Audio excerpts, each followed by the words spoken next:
Yeah, well, I'm not gonna time you. You do it on your own Wait. time. Hello, everyone, and welcome to the stream. Hello, everybody. I've been gifted the Hello. gift of pestilence, so my voice might be a bit shot. Blighted.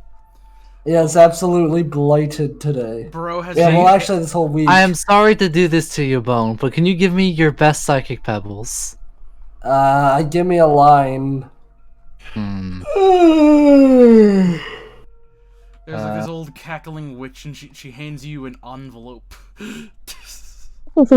Wait, is that the line? Yeah, that's a lie. This old cackling witch, and she gives you an envelope? That actually sounds pretty good.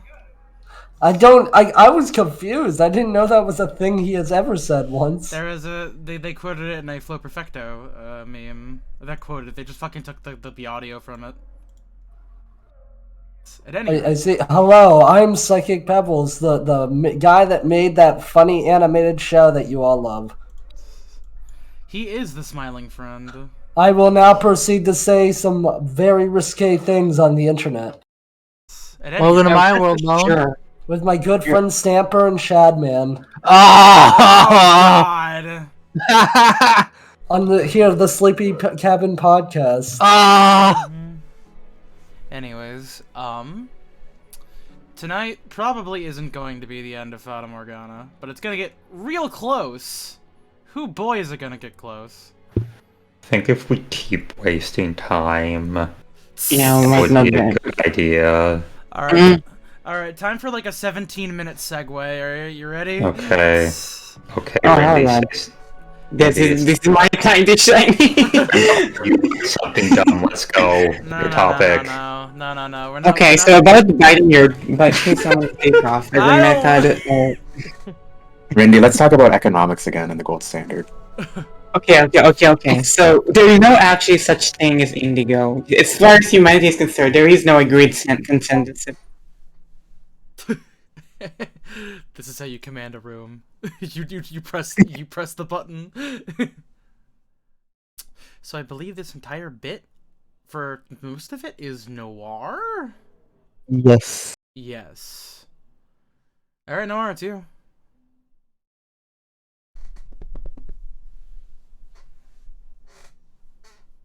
Noir. Yeah. Hello. Oh, is he having mic It's issues? me, Noir. Oh no, and looks like No, we might it's actually need that 17-minute tangent. Oh boy. Okay, so like some rainbows, if you Google it, have like the end of them is like blue, light blue, purple, and sometimes are just blue, purple, indigo. But that's not actually a thing because indigo can refer to either blue or a purple shade, and I it's so maddening because like people will say no, it's indigo, the blue, whatever the fuck, but it's not actually. Roigabiv.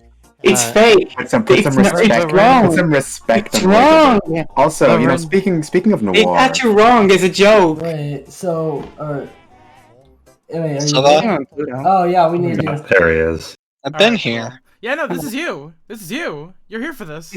This is your thing. This is the Jacopo story. Alright, Aaron, yep. Alright, hold up, let me set up.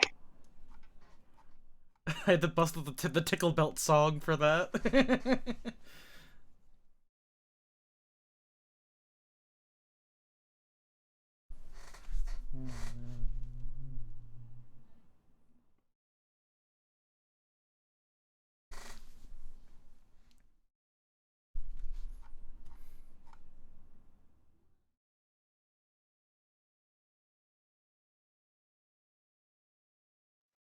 I'm staring into a pair of red ruby eyes, open wide with shock.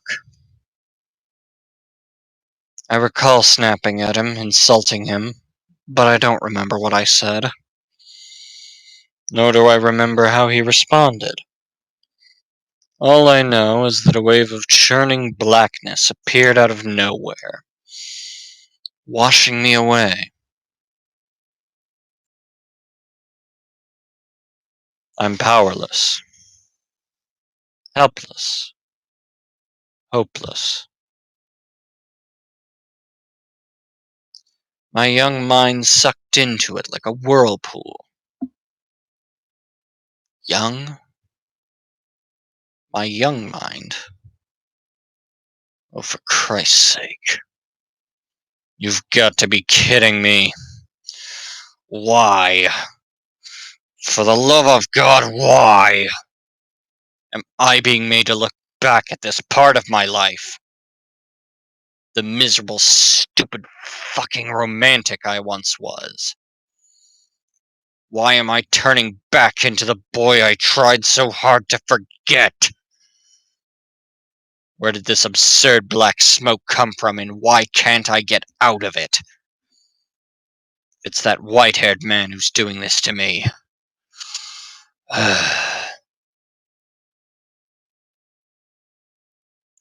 Then he's not an angel or a prophet. He's the goddamn devil himself. But all my questions, my confusion, my frustration, everything that composes my present, is superseded by that darkness, wisping away into nothing.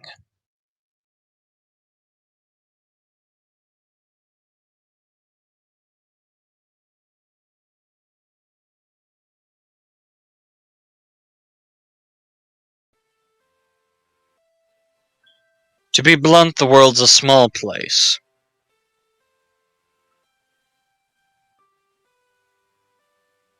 There's an unimaginable amount of it out there, but you only ever get to see a minuscule fraction of it.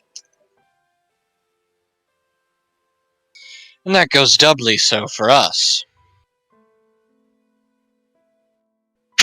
The poor barely get the chance to see any of it at all. And those who were born into affluence, well, they have no idea just how small our world really is.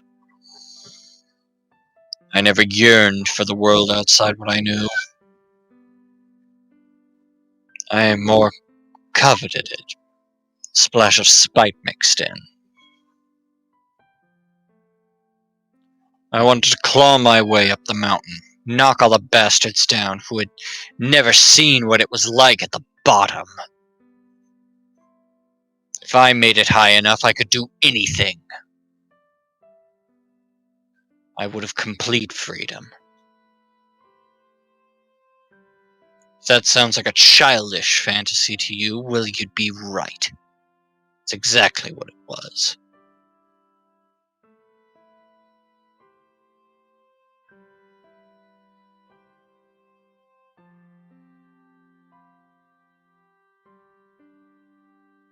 First line is Morgana, and the second line is Jacopo. Ah, I'm kidding. I had a feeling that was the case, yes.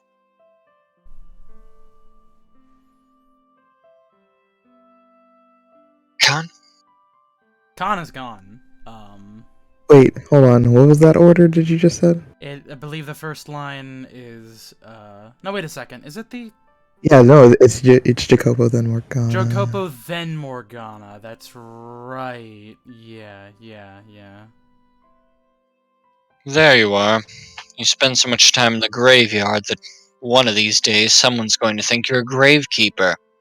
Or maybe a grave robber. I can understand a gravekeeper, but I take offense at the suggestion that I look like a grave robber. I'm praying for the souls who have no one to see them off.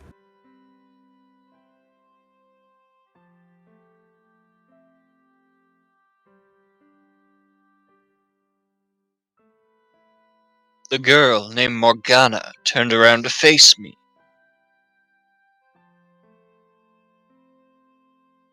Though I'd known her for some time, I'd rarely ever looked in her eyes. Her face was almost always concealed beneath a dark hood, revealing only the tip of her nose and sometimes her lips.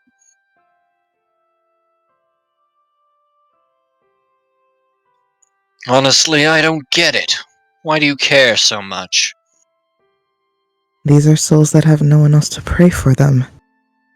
At best, they may get a bit of lip service from a priest once or twice. It's our responsibility to offer them a helping hand to the sick and the poor. To pray for the abandoned souls.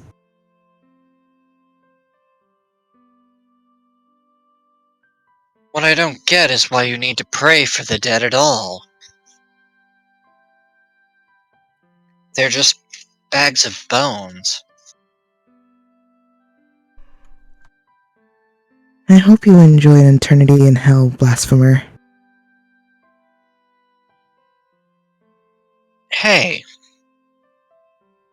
That was uncalled for. I'm just joking, obviously.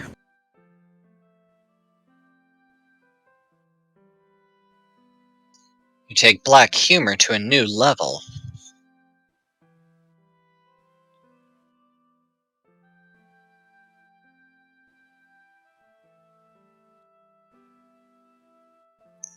Morgana gave me a curt shrug, then turned away. She never faced anyone head-on for very long, and she had a perfectly good reason for it.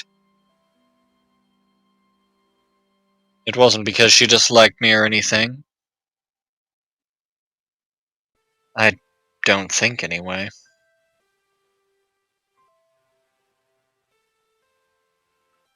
About 3 years earlier, something had happened that had caused large patches of flesh to fall off her face. Supposedly, she had looked fine before then, but I only knew her as she was at the time. The rest of her body was covered in wounds as well, but applying ointment to them had reduced the scarring significantly.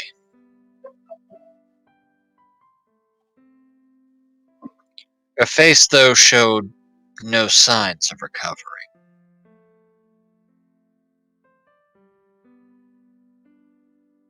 A close friend of mine, a prostitute, said she thought it might be a psychological thing, but regardless, I continued applying the ointment to Morgana's face. Hey, come on, don't turn away from me.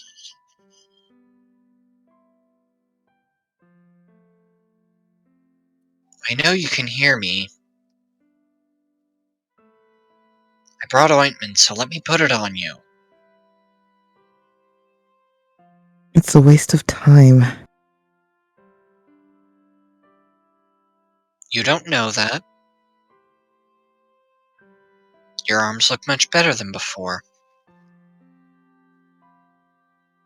Won't be long before your face starts healing too. The ointment isn't free. You're wasting your money. It's my money. I can use it however I please, so just shut up and let me do this. You're a very obnoxious man, you know. What was that? You want me to rub it in real hard, huh? Fine.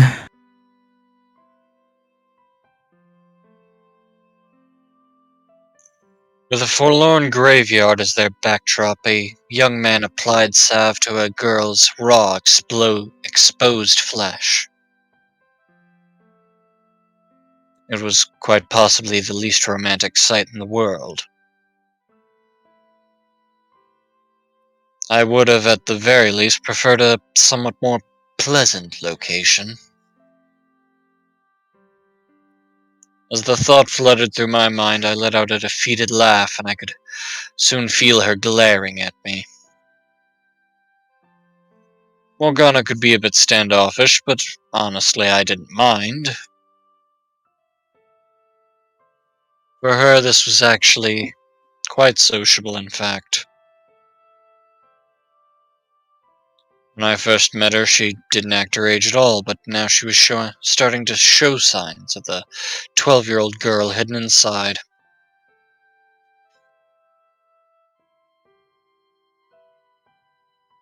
Three years prior, when I met Morgana, she had been the victim of unspeakable abuse at the hands of the Lord. I didn't know why he had done those things to her. And I didn't ask either, because I knew doing so would only reopen old wounds. All I knew was that the Lord was so far gone as a human being as to brutally torture a 9-year-old girl. At the time, the only thing that ever seemed to come out of her mouth was the word of God. Everything she said or did was ostensibly for the benefit of others. But it felt to me more like she was acting out of some sort of sense of duty rather than genuine concern. Honorable, but ultimately hollow. I much preferred this Morgana, even if she could be a bit jaded.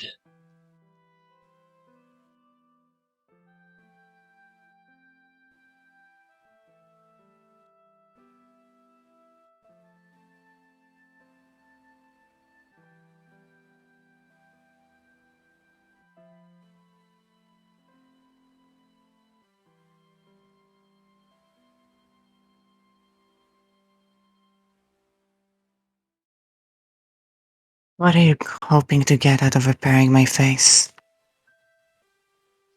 I'm not trying to get anything, I just want you to heal up.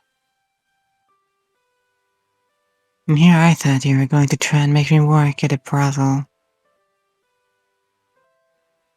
How many times do I have to tell you I'm not going to make you be a prostitute?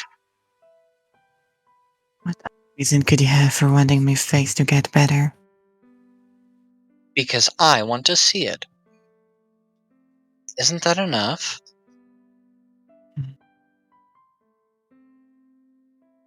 Just so we're clear, that wasn't me hitting on you, okay?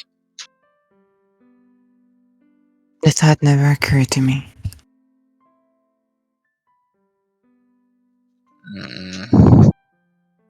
She fell quiet, sitting there motionless as I rubbed ointment into her face.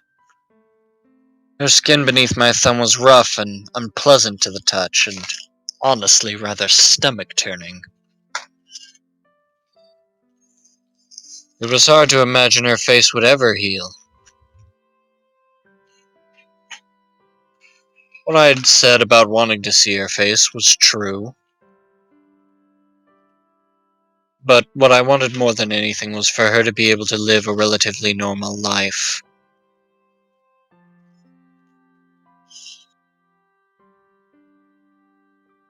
I hope you're prepared to be let down if I ever do heal. That possibility's just part of the fun. You have as much tact as a worm. No tact and bad taste. I'm a real winner. It's a wonder no one throttles you in your sleep. Being a guy, of course, I would have been pleased if she turned out pretty with her face healed. But her life was guaranteed to be easier than now, no matter what she looked like. That was what really mattered, ultimately. I could only imagine how hard it was to have your life turn completely upside down at the age of 9. A large portion of us in the slums had our share of misfortune, but hardly any of them stacked up to what Morgana had to bear. She had no parents. When I asked about her mother, she'd gotten cagey with me, so I assumed she'd been sold off.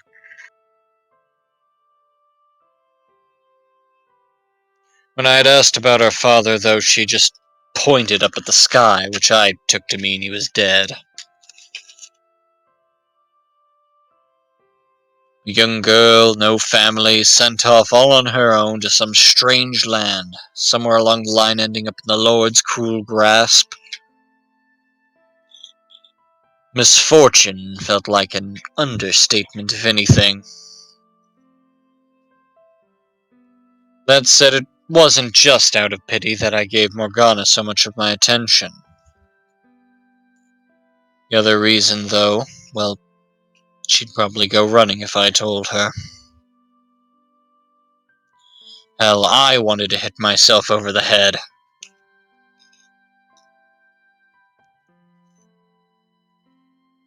I'll still be your friend, even if you turn out to be the ugliest girl in the city. You should be grateful.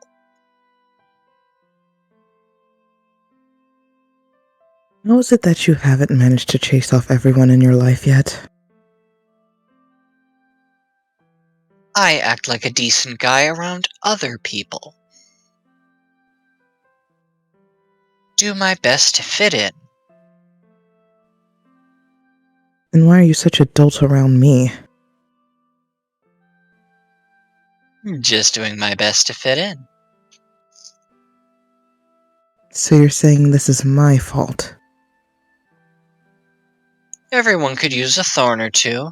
Makes it more exciting. You especially.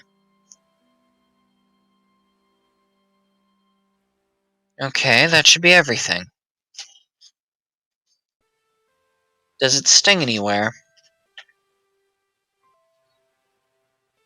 Not particularly, no.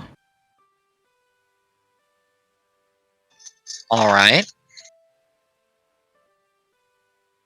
Oh, also, finish up here and get back to Maria soon.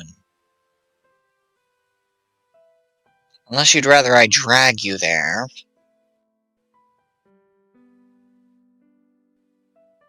Why?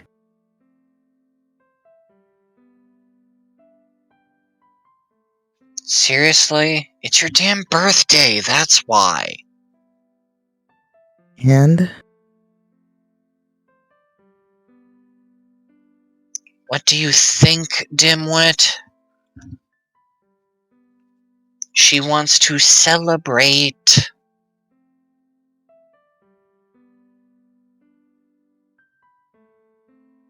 Get back there soon, okay? I'm planning to drop by too.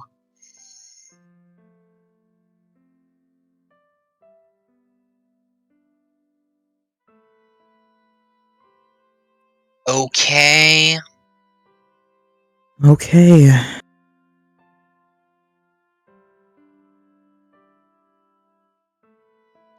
She gave a sheepish nod, which was honestly kind of cute, but of course I couldn't say that, so I just shrugged my shoulders, feigning exasperation, and then turned to leave.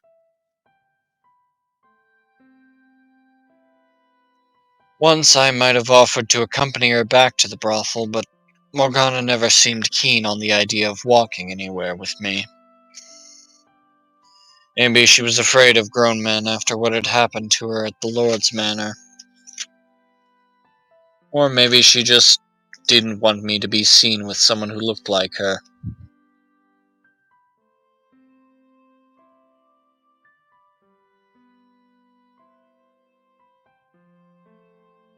So hey, I thought you were leaving. one day, I'll show you the world. I won't get my hopes up. Get your hopes up, damn it! I said with a soft chuckle, and then I took my leave. I had every intention of making good on that promise. And I had more than enough reason to believe I could.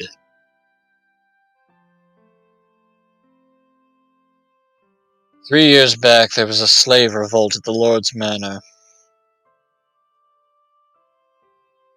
That's not quite accurate, though. Because while I was partially responsible for inciting the riot, I wasn't actually a slave. The local lord was spoken of in whispers as the second coming of the great tyrant of old.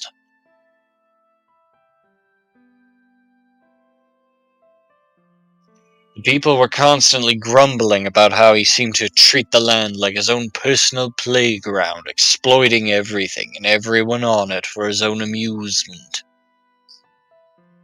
When enough stress and resentment builds up in a contained space, all it takes is a little shove from the outside to burst.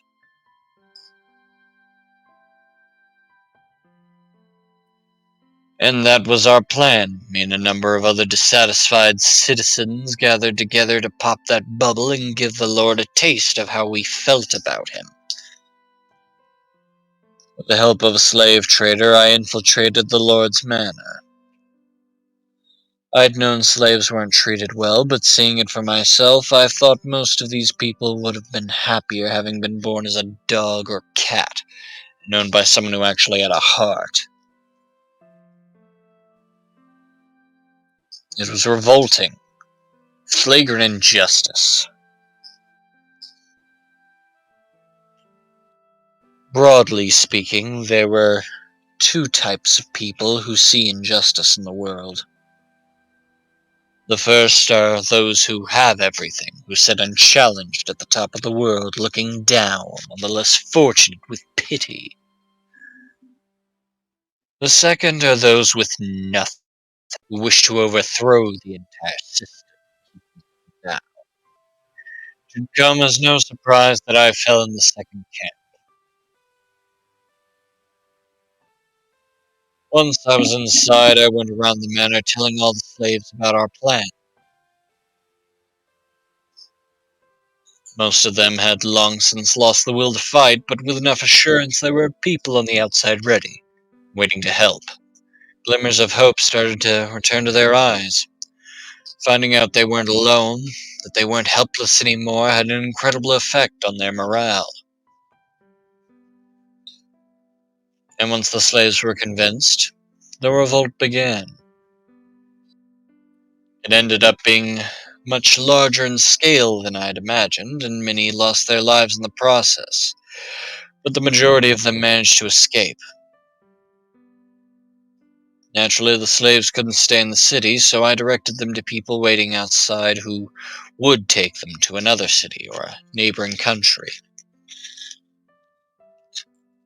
I had neither the money nor the power to guarantee them a good life on the outside, but that hardly mattered to them. Everyone was sure that wherever they ended up would be better than staying, and I prayed that would be the case. It was during the revolt that I saved Morgana. I would have sent her off somewhere else like all the other slaves, but she was in so dire a condition when I found her that she could hardly even move on her own. She'd been sapped of all her willpower.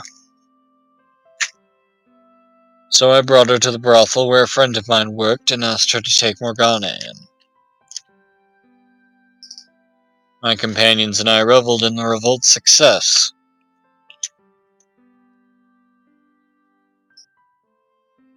It wasn't enough of an accomplishment to have any real political implications, but we still felt like heroes. Drunk on victory, we started talking about going bigger, starting a full-on revolution. Once the elation passed, though, we realized there wasn't much more we could do. Even if we did manage to start a large enough uprising to kill the Lord, we were only peasants. Not only did we not know the first thing about ruling, the other counts would never acknowledge our authority anyway. We'd pretend to be in control until the next showed up, and that would be the end of that. So we just ended up sitting on our thumbs, no way to do anything about our discontent. Skip forward to about a month before Morgana's birthday. One day a middle-aged woman approached me. I'd never met her before, but she had wavy hair that reminded me a great deal of my own. Looking me straight in the eye, the woman said,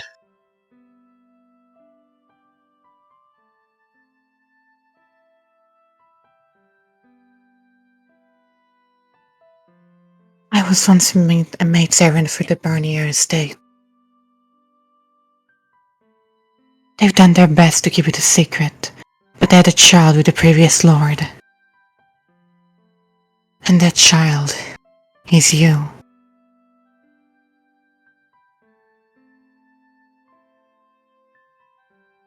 Revelation came completely out of the blue. According to her, I had royal blood, and if we could convince the Lord of that, I would become royalty.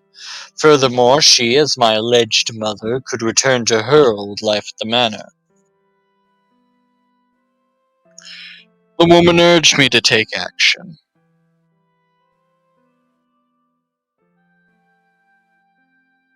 To meet the Lord, reveal my lineage and claim, no, reclaim, my rightful place at the Barnier house. I would no longer be a poor peasant living in the slums.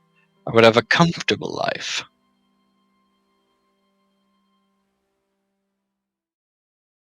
I obviously wasn't going to agree on the spot. Her story was so blatantly dubious, I needed some time to think on it. If she was telling me the truth, though, it could transform our revolution from a dream into a reality. We wouldn't be restricted to inciting inconsequential uprisings. I could seize power legitimately, make some actual change. So I asked the woman to give me some time to reconsider.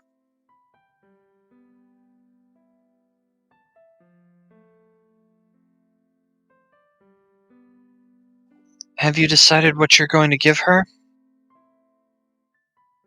Nope. Was Maria. That was Maria, yeah. Maria. Have you decided what you were going to give her? That was the very first thing I heard when I stepped back through the back door of the brothel. Maria, a short blonde-haired prostitute and good friend of mine, flashed me a devilish smirk. I bought a necklace, as per your suggestion. Girls appreciate that sort of thing, don't they? Us do. Me, I've got a taste for knives and other such pointy things. I doubt she has much interest in those, though. Sometimes I wonder if you're actually a girl.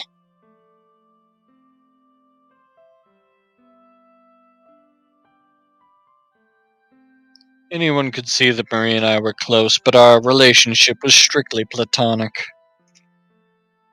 Of course, given her line of work, it was unavoidable that people thought otherwise.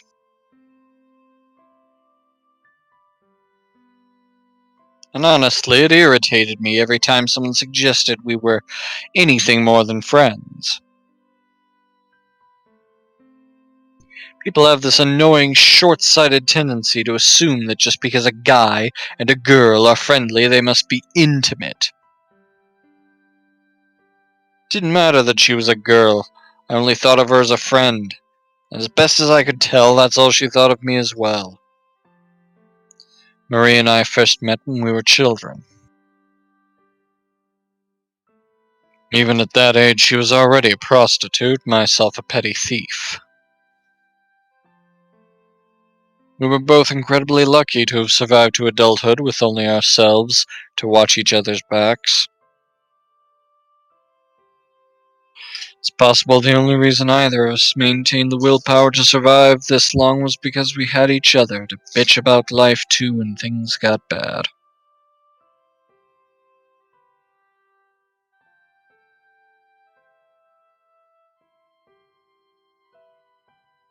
So, is today the day?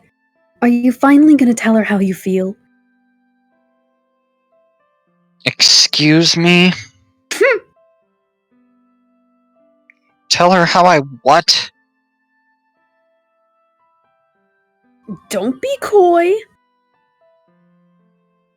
You know exactly what, and it's about time you manned up and told her. I think you've got a better chance than you think. Do I need to remind you how old she is? 12 as of today. Practically an adult. I was knee-deep in dick at that age. You're comparing her to you.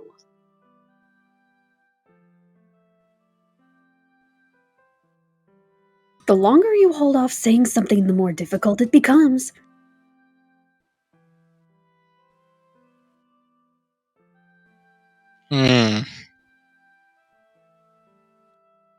Break a leg. Party's gonna be in the back, so there won't be any customers around to interfere.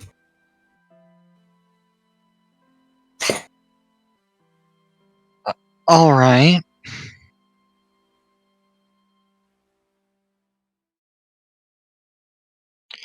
I chewed over what Maria had said as I watched her disappear down a brothel corridor.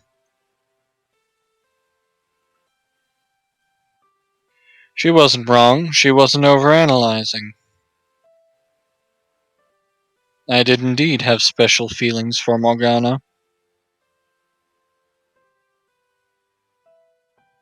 Women seem to have this strange, somewhat terrifying ability to read people's minds. And Maria was a prime example of that.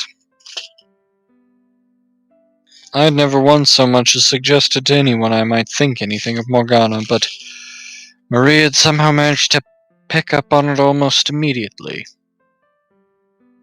Fortunately, she didn't seem particularly bothered by the fact.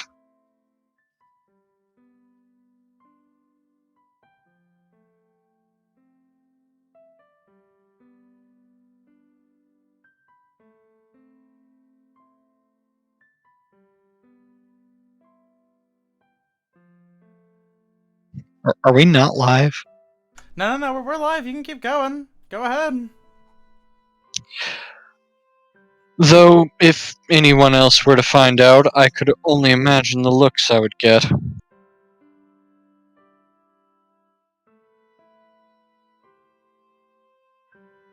I mean, Morgana was 12 and I was 22. It wasn't normal.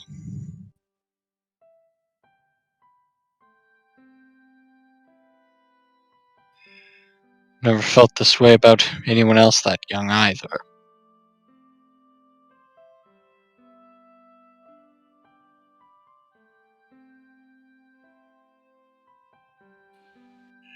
Any other girl Morgana's age just looked like any other kid to me. Oh, so why was she any different?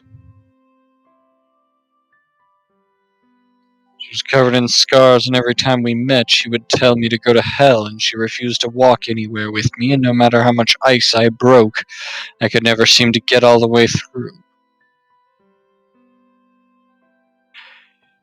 Yet still, the world felt like it was just a little bit better a place when I was with her. Made me want to see her smile, no matter how grotesque her face. I would even go about saying it, assuming I actually did.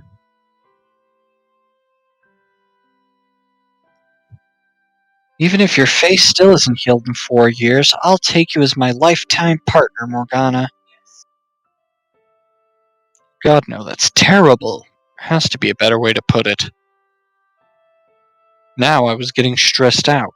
It was all thanks to Maria. This was supposed to be a day of celebration, not of fretting over stupid personal matters.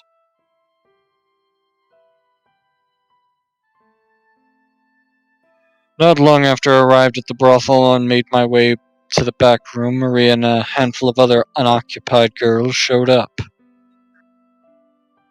Morgana, who was supposed to be the guest of honor, was even more reticent than usual. Prostitutes chattered amongst themselves about work in unabashedly graphic detail, trading info on which customers were good, which customers were bad. all the while Morgana looking incredibly uncomfortable.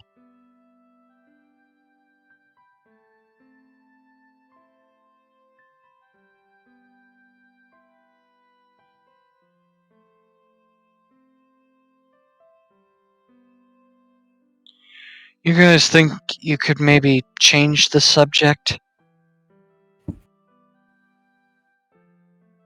Who's talking here? I think it's the other way around. It's no, it's Jacopo Maria. Jacopo. Well, Jacopo is pointedly not wanting to talk about it. Yes. Like we have anything else to talk about? Making the birthday girl want to hide in a corner defeats the whole purpose, don't you think? Oh, no, don't mind me. Oh, no, wait. Is that Morgana? No, just keep going. Just keep going. Keep going. Yeah, that was Morgana. Carry on. Yeah. Do your best. Ganbare. You good? Oh, no, don't mind me. I don't have anything I want to talk about. Morgana said in almost a whisper, her head unturned. I'm gonna. At least eat something then. The cookies are barely sweetened and dry as rocks, but they're edible. Jacopo, you little bitch! You got some stones to shit talk my cookies to my face. Stop it, Maria. Stop throwing things at me.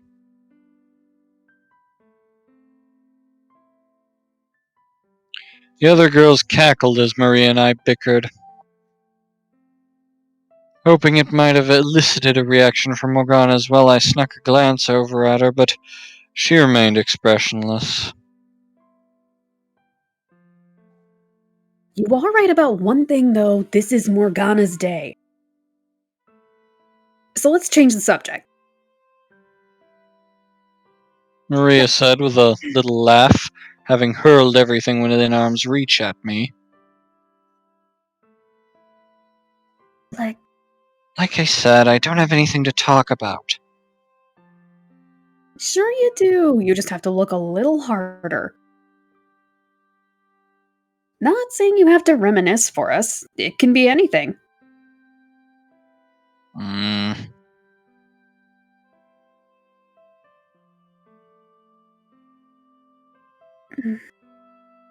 Is this... Let's see. Yeah. Here's an idea. Are there any guys you got your eyes on? I spewed my tea all over the table. There is.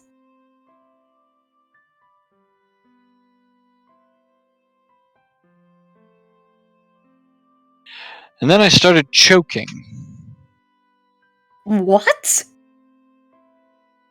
Seriously?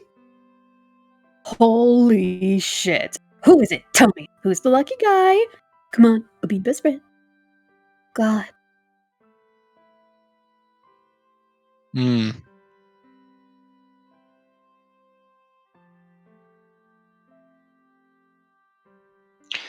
Everyone fell silent. Maria gave me a sympathetic look, and I knew exactly what she wanted to say.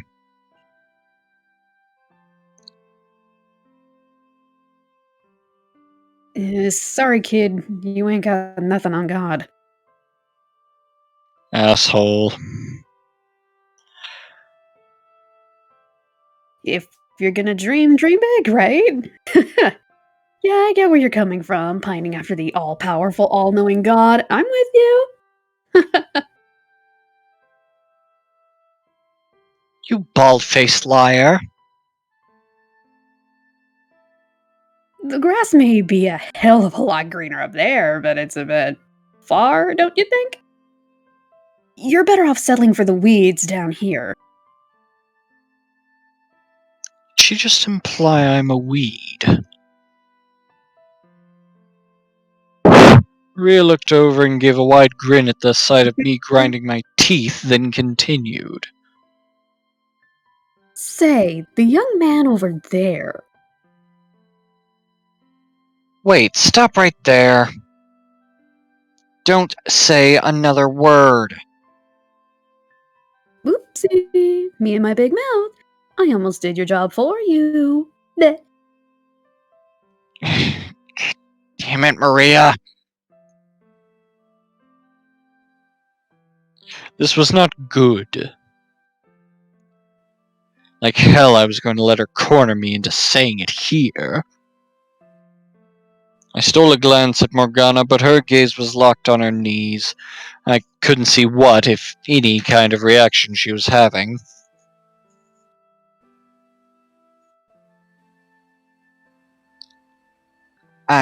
Morgana, what she was trying to say is... Mhm. is that I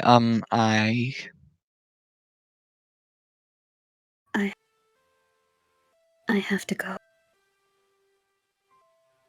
What? I have to go. Sure. Morgana got up from her chair and left the room in silence. I imagine I was making a rather flaccid expression, because as soon as Morgana was gone, Maria began cackling like a mad woman. My reply was the nearest object, courtesy of my throwing arm.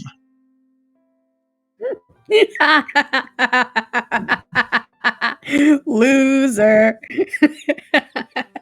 How hard is it to just say it? It would have been easier if you hadn't cornered me like that. You think I believe you would have done it without a little nudge?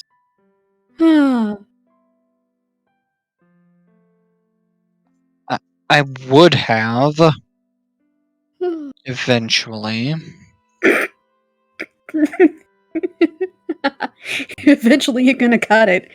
Now's the right time. And don't worry, me and the girls won't make fun if you're getting your rocks off to little girls. That's not the reason I like her. Besides, I would I'd wait at least 4 years before... Ugh. Doesn't mean you can't tell her now. I think it'd do her wonders, really. She's, well, you know. So I think knowing someone cares about her will lighten the load a bit.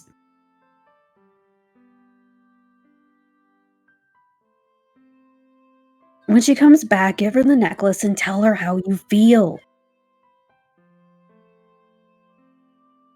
And if she turns you down, we can all have a good laugh about it.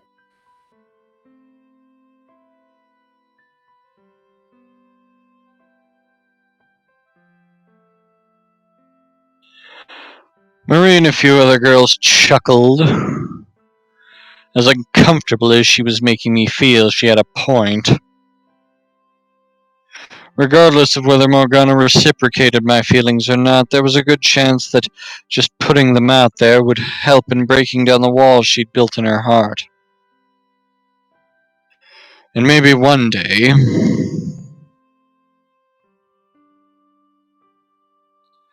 I would actually be able to see her smile.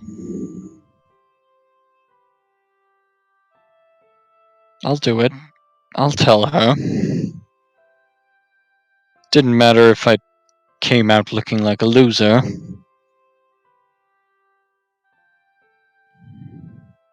Didn't matter if Morgana wasn't interested in me that way. What mattered was that she knew someone accepted her regardless of her appearance or the things she had been through. And if by some chance there really was royal blood flowing through my veins, then I could make good on my promise to show her the world. I could put an end to her life of poverty and abuse. Replace it with one of comfort and wealth. I could buy her even better medicine, something that could actually heal her face. If I were truly royalty, I could do so much more for her. Makes it sound like I want to be some kind of fairy tale hero or something. But honestly, I wouldn't have minded that. If I was going to make her happy to wipe away all her past misfortune, why couldn't I make it a little dramatic? It wasn't usually my style, but in this case I wouldn't have objected to a storybook ending.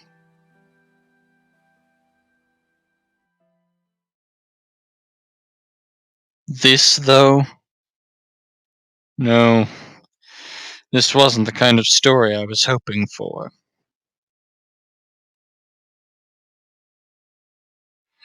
The heavy curtains separating the guest rooms had been torn to shreds. They were splattered with blood. A man, apparently caught without enough time to defend himself, lay splayed out naked on a bed, his empty eyes fixed on the ceiling. The whole area reeked of blood.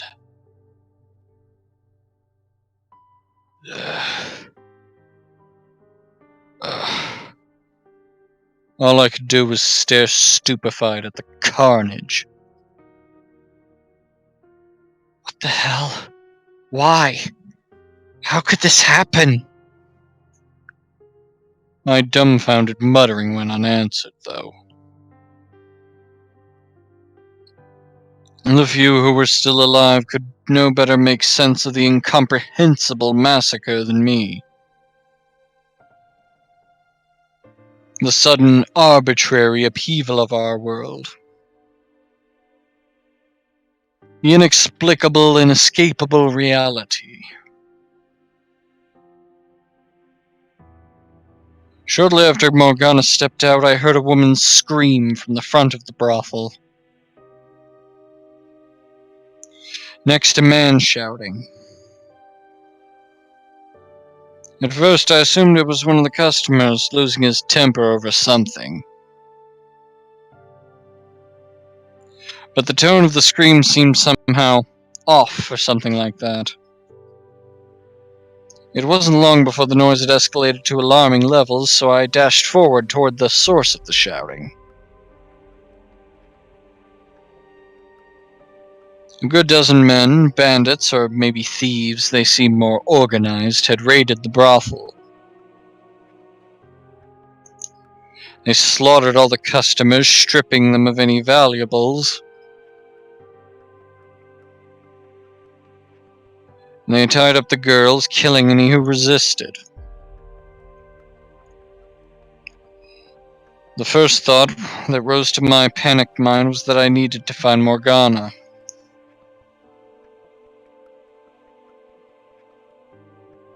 I needed to get her out of here, no matter what. I couldn't let her birthday turn into a tragedy. She'd already been through enough, and I had to make sure she didn't suffer any further. I had to make her life into something good. I searched, and I searched, but there was no sign of Morgana anywhere. Until suddenly, something seemed to crash into me from behind, causing me to stagger. It took a few seconds for the pain to set in, which is when I looked down to see the tip of a blade sticking out of my gut. Blood streamed from along the metal surface. There were little bits of flesh cut on the edges. I turned around just in time to see the man holding it kick me away. And before I had time to process what was happening, I hit the floor and lost consciousness. If I were a hero, I could surely have eradicated all the violent intruders in the blink of an eye, saving everyone. Protected that which I wanted to protect. Not had to lose anything.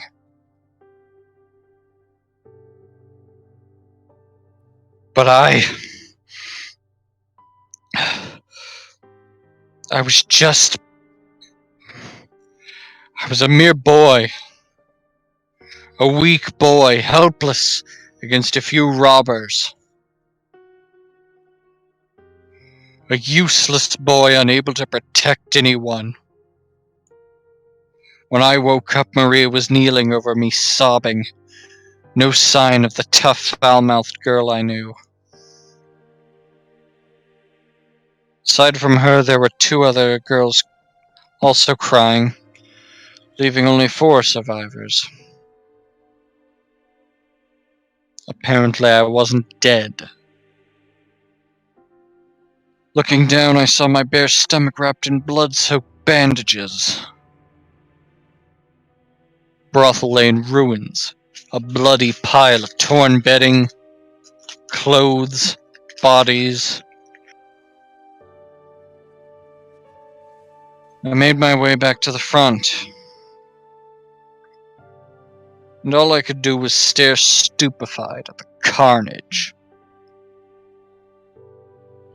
What the hell? Why? How could this happen? My dumbfounded muttering went unanswered, though. Maria stood beside me, quietly rubbing her trembling arms. Where's Morgana?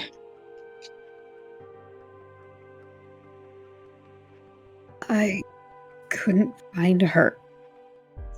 Why not?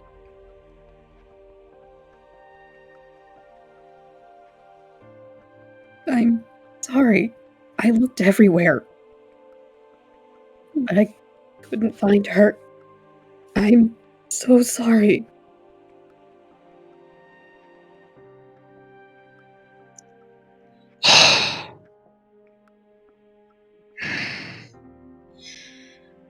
I wanted to say I wasn't blaming her, but I couldn't find the words. If I'd had power, I could have prevented this from happening. What kind of power would I have needed, though? The physical strength to overpower the thieves? No, I needed to think bigger. If I weren't just a peasant, but someone of real influence, someone of import, no one would dare stand up to me. No petty thieves would ever even consider a raid on me. And I would have the power to punish anyone who tried. But regardless, this would have never happened at all. I was supposed to give Morgana a good life. To show her the world. To make her smile. If only I had power. Absolute, unflinching power. If I had climbed to the top of the ladder when the chance was offered to me. This all could have been avoided. If only I had asserted my place as royalty a month earlier, as the woman who claimed to be my mother had urged me to. I wanted power. The power to keep everything I cared about safe. The power to change this damned world. The power to stop those filthy thieves. The power to keep her by my side. I wanted power.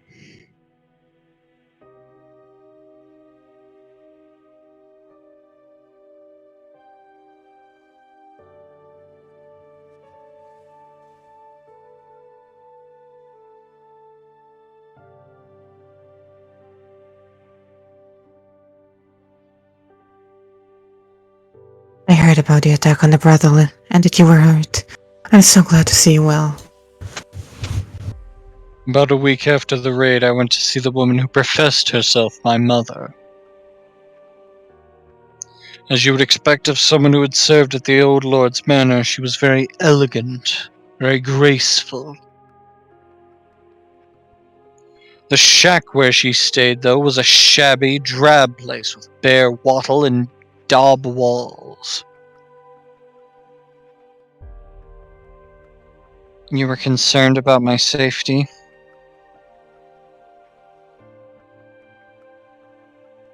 Horace, show me mother who is not always concerned about her child's safety. Says the woman I'd never seen until a month ago.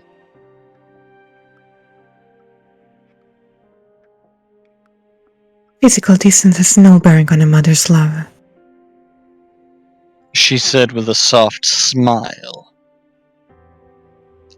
Age had clearly begun taking its toll on her, but I could see hints of former beauty. If you had gone to speak with the Lord and revealed your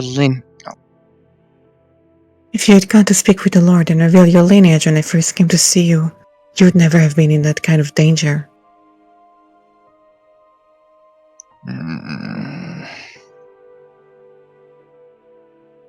There is still time. Go to the Lord's manor, show him. I'm not really your son, am I? The woman fell silent for a moment, observing me. I could see the resemblance between us, yes. And I had no memories of my mother.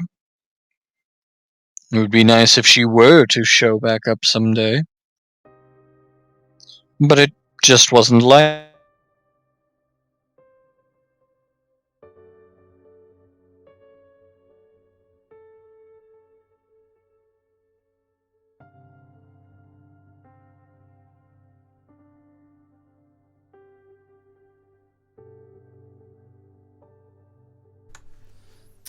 Noir appears to be incapacitated. His internet provider heard him voicing this and shut him down. Nope, still nothing if you're talking. This whole thing felt extremely there you go. contrived. There we go.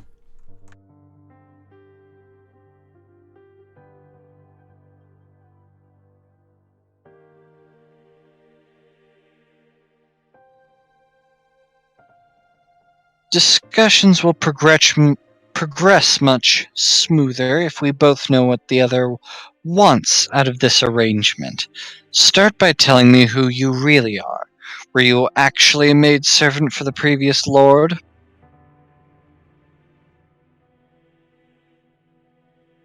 She gave a nod, then walked over to a grimy shelf and retrieved a ring that looked very much out of place.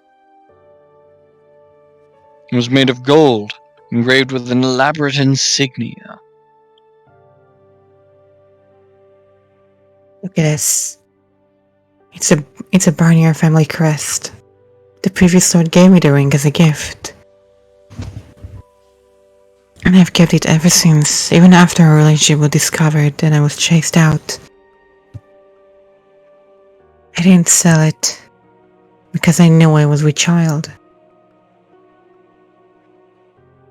They will have no choice but to acknowledge you as a legitimate heir if you show them this ring. Why did you wait so long to come find me then?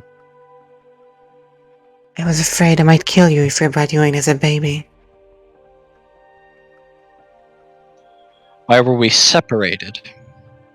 Misfortune. One day bandits came and kidnapped you. Presumably they were hired by the Barniers estate because they didn't want your existence coming to light.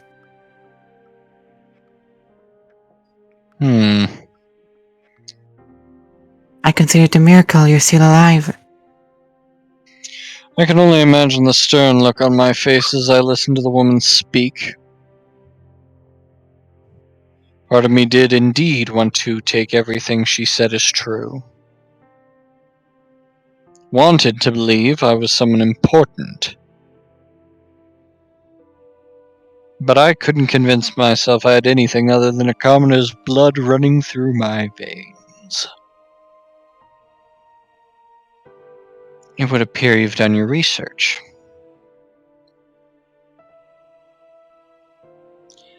I don't have any other family, to the best of my knowledge.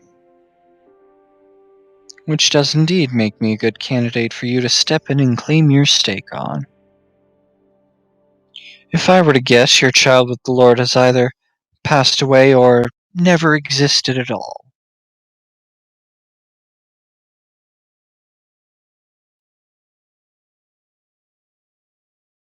It's probably true that you worked at the Barnier's mansion, and it's probably true that you had relations with the former Lord. You were chased out, and now you live in poverty. You want to go back to your former, more comfortable life, and while you're at it, take vengeance on the current Lord.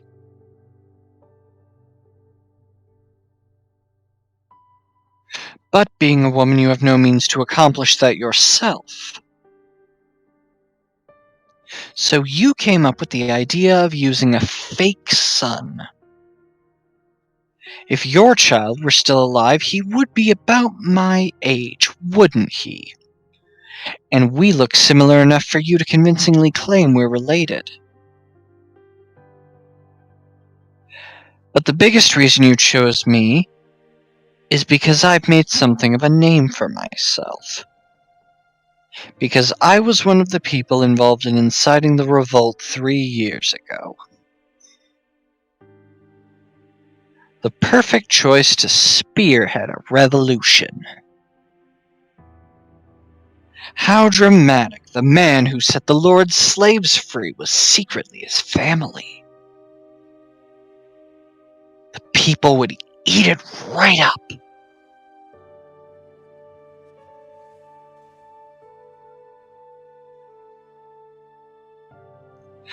So how far off am I?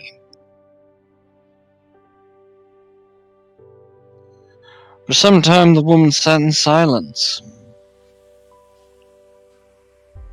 Eventually she broke it, not by yelling in anger or desperately trying to refute me, but with a smile. I knew very well what lurked behind that smile, too. Scorn. You're sharp for a filthy peasant.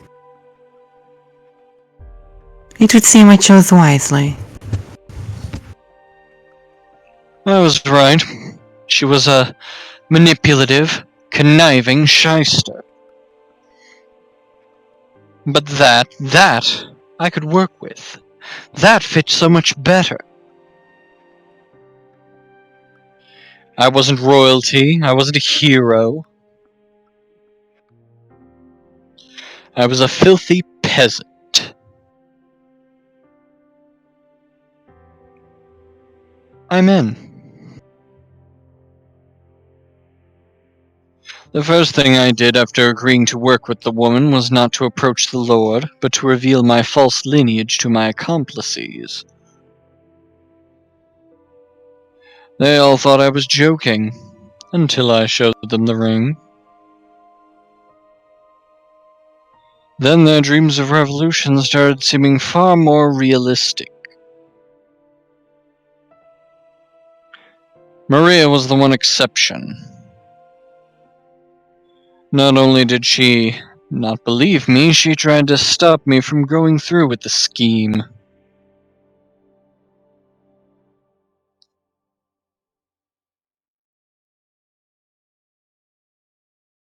Haven't you had enough danger for one life? Come on, forget all about this revolution stuff.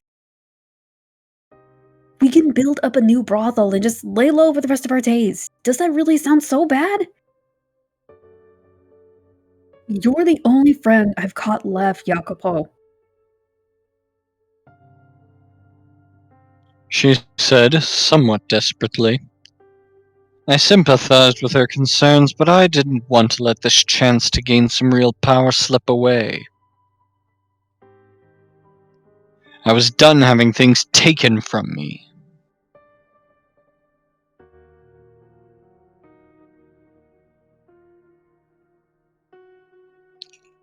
Hear me, my fellow citizens, who live in suffering at the hands of your supposed lord. Within me flows the blood of the previous lord. I am the rightful heir. Behold the Barnier's golden ring,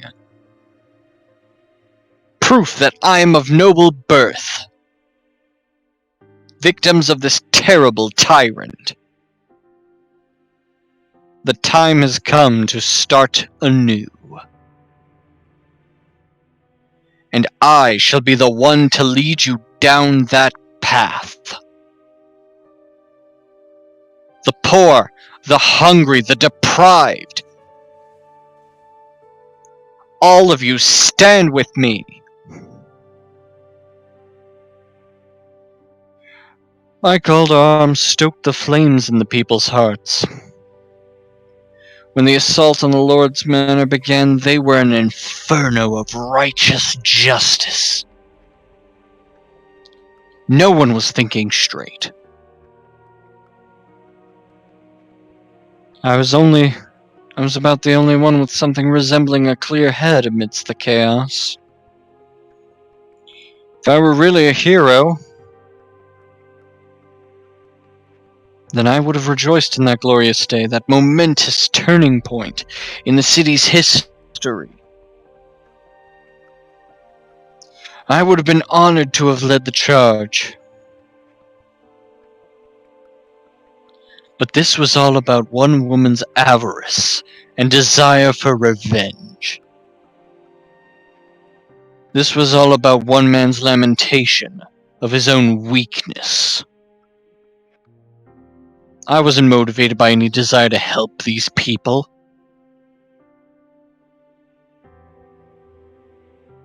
The Lord, backed into a corner, begged for his life. I decapitated him, then held his severed head up for the people. Their cheers and shouts filled the air. As I watched them rejoice, I wondered, was this the future that awaited me? Would the people come after me next? Was my head going to be in one of their hands one day?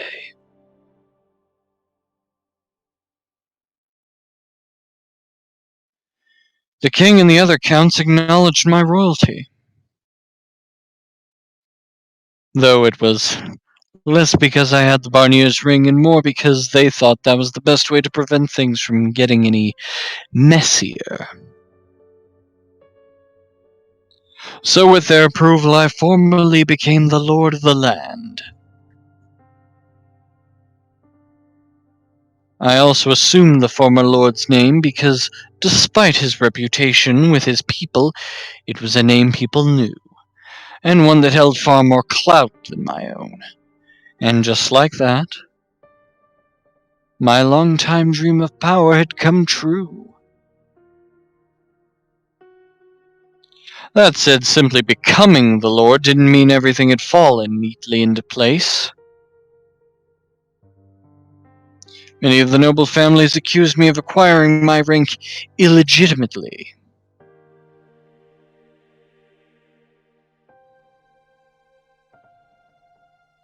They waited, fangs bared, for me to slip up.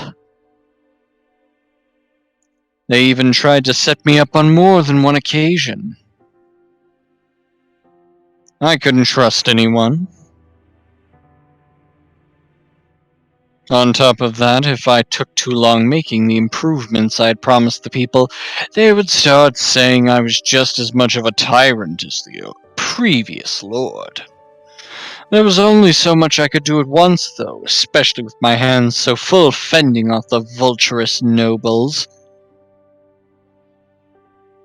Exhaustion soon began to set in.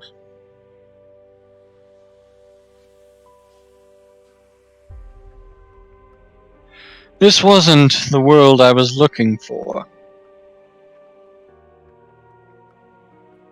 The one I wanted to show Morgana.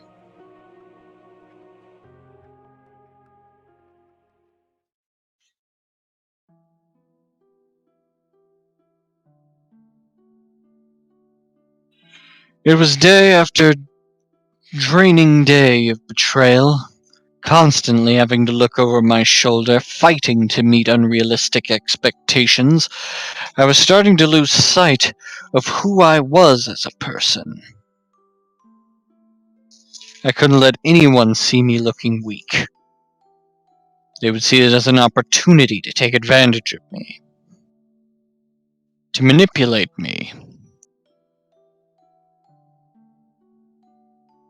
to eliminate me. I needed power to protect myself from those people. Attaining rank was only the first step. I needed even more power. Enough to ensure no one would ever be giving me orders, could ever play me for a fool. I turned my attention first to bolstering the economy. I provided subsidies to merchants in the cities. I expanded trade routes. I made it known that people of any skin color, even those not welcome in other territories, were welcome in my land, trying to bring some vitality to the city. The previous lord had evidently loved to throw parties, squandering away nearly all the tax money on his own entertainment. If he had left me more to work with, I would have used it to clean up and repair the slums. But for the time being, that had to remain another item on the checklist. I needed more money flowing through the city as a whole before I could make any headway on fixing up the poorer areas. Helping the people who needed it most quickly became a secondary objective. I had a pretty good idea what my former accomplices still in the slums were saying about me. He used us, I could practically hear them whispering. Some of them even started publicly slandering me in an attempt to undermine my authority, claiming I wasn't suited to be in a position of power because I had spent most of my life in the slums. It wasn't long before they had convinced the people I was just another tyrant. I had hoped that they, if no one else, would have sympathized with my position, realized that I had every intention of helping them, and that I simply didn't have the resources for it yet. But no one saw what I was doing. No one believed me even when I tried to explain. In one case, I invited an old companion to my manor to discuss matters. But the meeting only turned into an attempt on my life. Having absolutely no one I could trust, no one I could call an ally, hit me a lot harder than I had expected. It twisted my worldview beyond recognition. I had no need for sympathy. I couldn't show care for anyone, otherwise someone would inevitably use it against me. Old friends and strangers alike. In fact, those who knew me best. Those who were aware of where I'd come from and what I had been before. Were the ones who fought the hardest to tear me down. Rules needed to be created. Punishments established.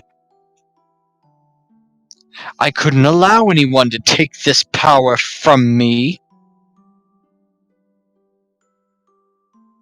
Anyone who so much as suggested I had come from the slums. Anyone who dared disrespect me had to be eliminated. All threats exterminated before they could reach me. Somewhere along the line, I had lost sight of my original dream. Lost all my desire to do right by the people I cared about. Hell. I didn't have anyone to do right by anymore. Why did I need to climb to the top of the ladder? So no one could kill me. Why did I want money? So no one could mock me. Why did I want power? So no one could oppose me. 4 years passed. And I found myself in a very, very distant place.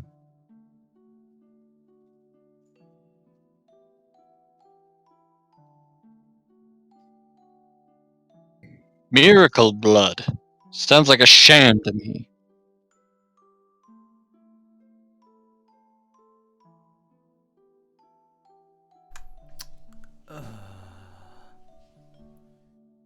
Hmm.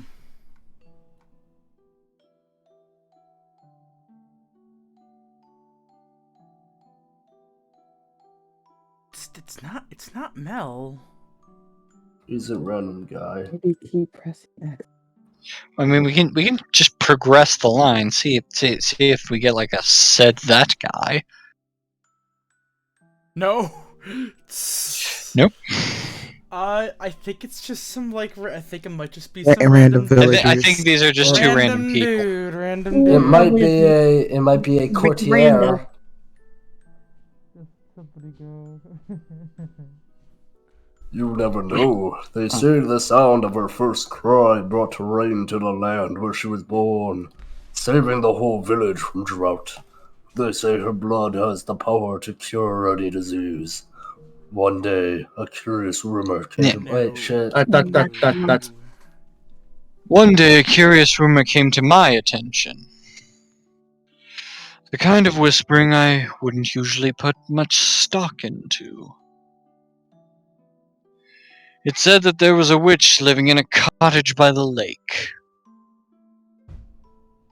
Few had ever seen her face, but they claimed she had the same voice as a girl who had supposedly performed miracles several years earlier in a faraway village.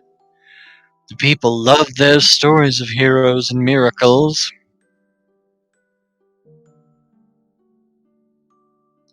And if I could show some support for the churches, then maybe people would stop complaining I was focusing too much on the economy. So I devised a plot to capture the witch and make use of her miracle blood. I would establish a new church, have it be run by a nun the city had been fawning over for some time. They called her the Saintess. There I would take the witch's blood and call it a miracle medicine, distributing it in exchange for tithes which the people would certainly come for in droves. And if the blood somehow did happen to have special powers, then that would make the scheme that much more effective. I'll worry about the veracity of the rumors later. Right now, all I want for you is to capture her and bring her to me.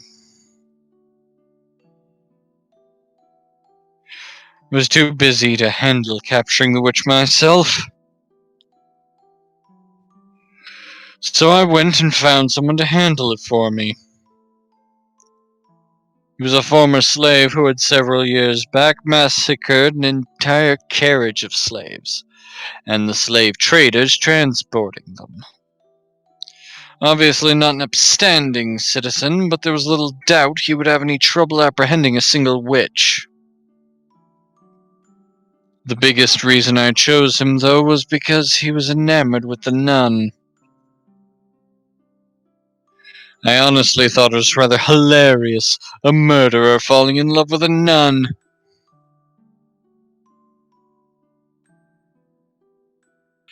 I had been expecting the man to object, but he agreed almost without hesitation. There was a mansion on the outskirts of the city which the previous lord had built for himself and had gone unused since his death. It was there I decided to keep the witch, and it was there I decided to establish the church. The nun would have ample space there to provide temporary shelter to the sick and needy. I thought, with what little remained of my conscience, that I was doing the right thing. If one witch, probably an old woman at that, was all it cost to accomplish such good, then a worthy sacrifice it was. In an ideal world, it wouldn't matter young or old, a human being was an unacceptable price for anything. But this was far from an ideal world. So I decided that taking what little remained of this woman's life was the best, no, the only acceptable course of action. She would probably despise me for it, but I would gladly accept her hatred in exchange for the benefits her blood would bring the city. It's our responsibility to offer a helping hand to the sick and poor, to pray for the abandoned souls. Morgana's words from years back popped into my head. I believe that, as aggressive, self-centered, and utterly lacking in compassion as my methods may have been, I was following that mantra. I was offering a helping hand to people who needed it in the only way I knew how. I wasn't so dense as to think she would approve of me making an old woman pay the price for my charity, though.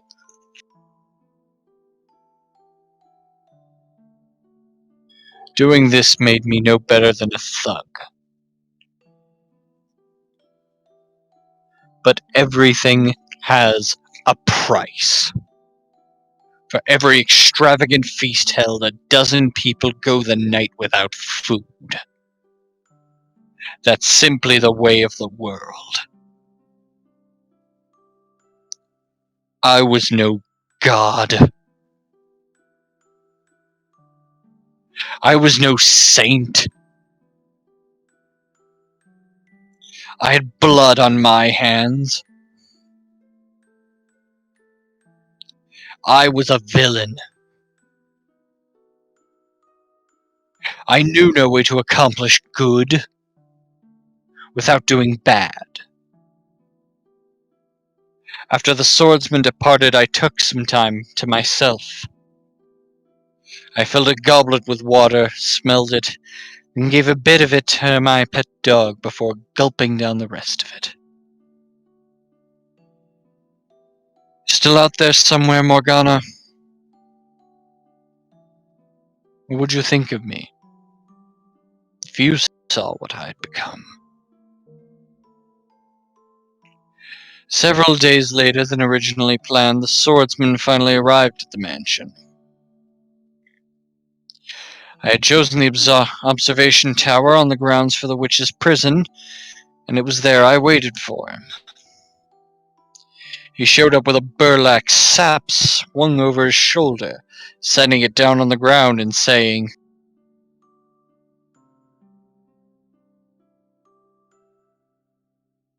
How easy.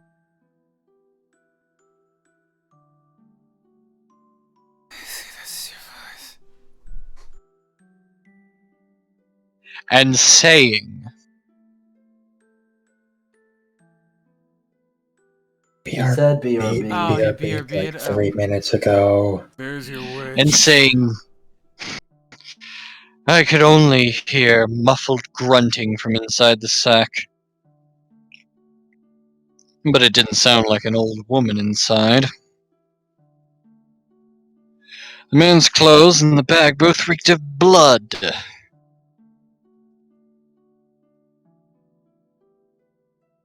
Tell me you didn't harm her, dog. I smell blood. You only instructed me not to kill her. Mistakes were made, limbs were lost. Oh, okay.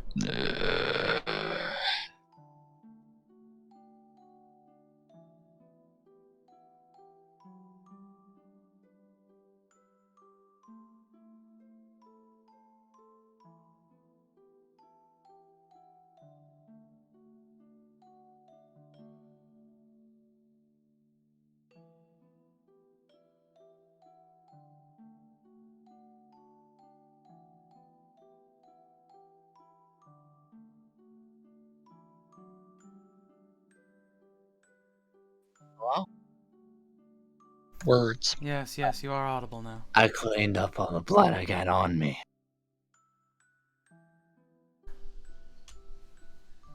No one suspected anything.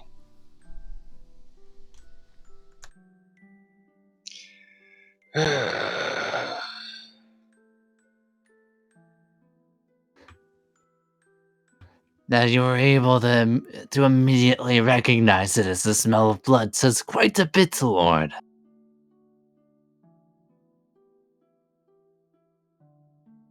You have killed before, haven't you? Enough yapping. She is alive, yes. Of course.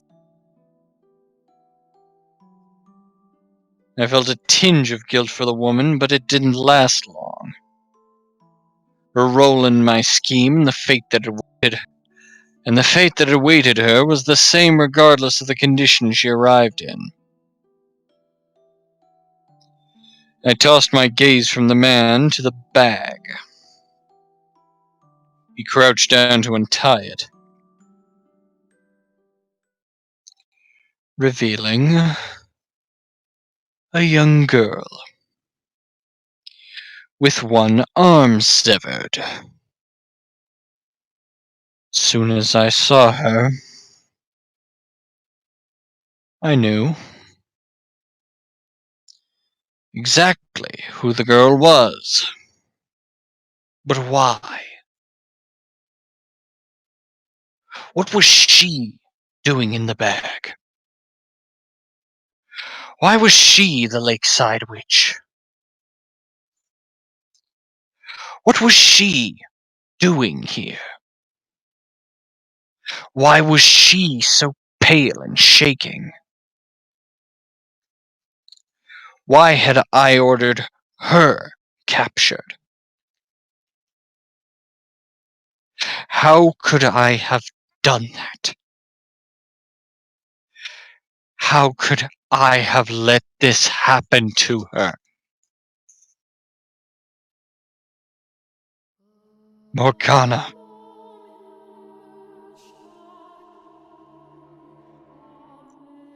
My voice was hoarse and rattling.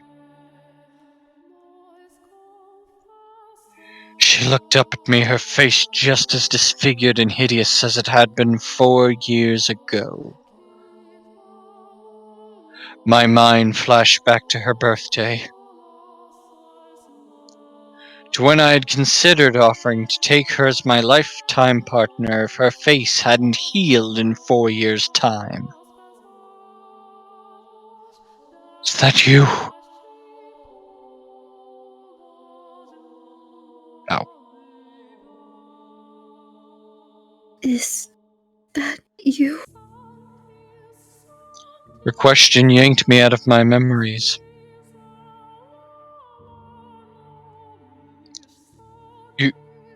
You remember me?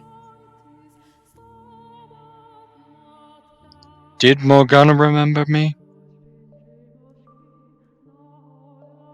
The 3 years we had spent together? What kind of person had I been? The boy who'd refused to give up putting ointment on her face, those horribly unromantic encounters at the graveyard. Her taking shots at me taking shots at her. All that time we had shared. How could I ever forget?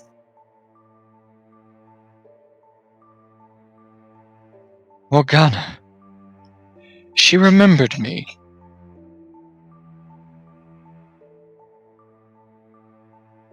How could I ever forget all the pain and humiliation you put me through? How could I ever forget blood sabbats you loved so much to hold? What? What was she talking about? Haven't had enough, have you? Sleep scars on every inch of my body wasn't enough for you. You haven't had your fill of my blood. No. That wasn't me.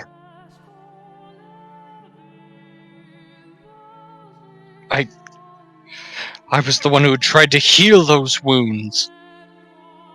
You were the man who bound me, cut me up, called me a witch, and then tried to kill me. I haven't forgotten you even for a moment. No, Morgana. I was the man who rescued you from him. I don't care how much my father preaches forgiveness. That's the one thing you'll never get from me. I despise you with all my soul.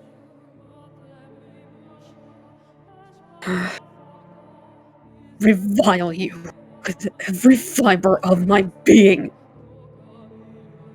For every scar you gave me, I give you a lifetime of hatred. No, Morgana. I was not a...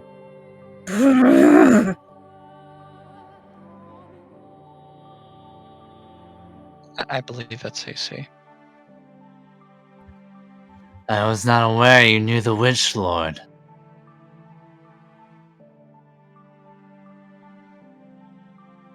His voice made my blood run cold. I didn't just know her. Morgana was... This man, the Lord, he destroyed me, mind and body. No, that was another man. He was already dead. I had just taken his place. I had come from the slums. I had been part of the slaves' revolt. I knew I had to tell her. He ruined my life.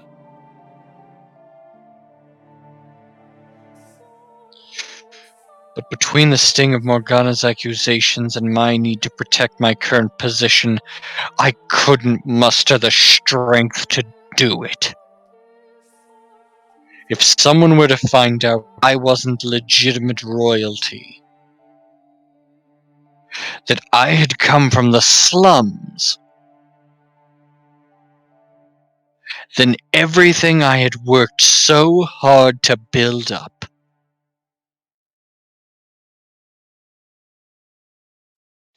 for who, though?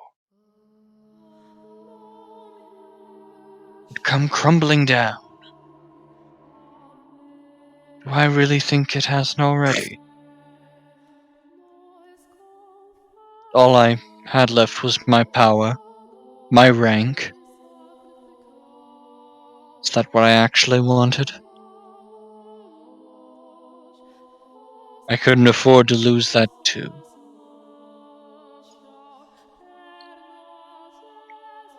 When did I?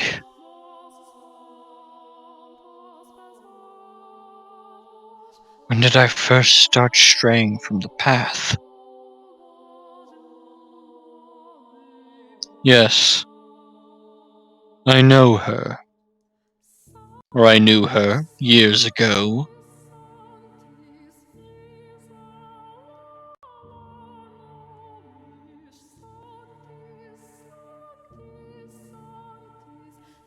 I see.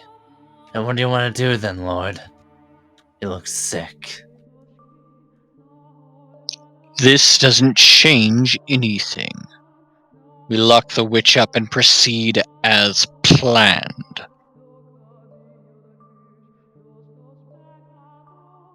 Why? Why couldn't I tell her the truth? How? How could I keep her imprisoned? What? What had I wanted power for in the first place? Would anyone ever believe me?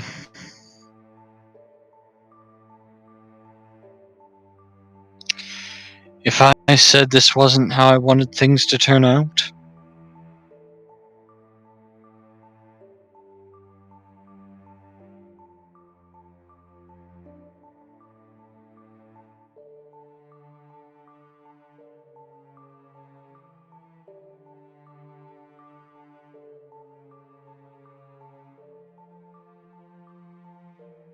Would anyone ever believe me?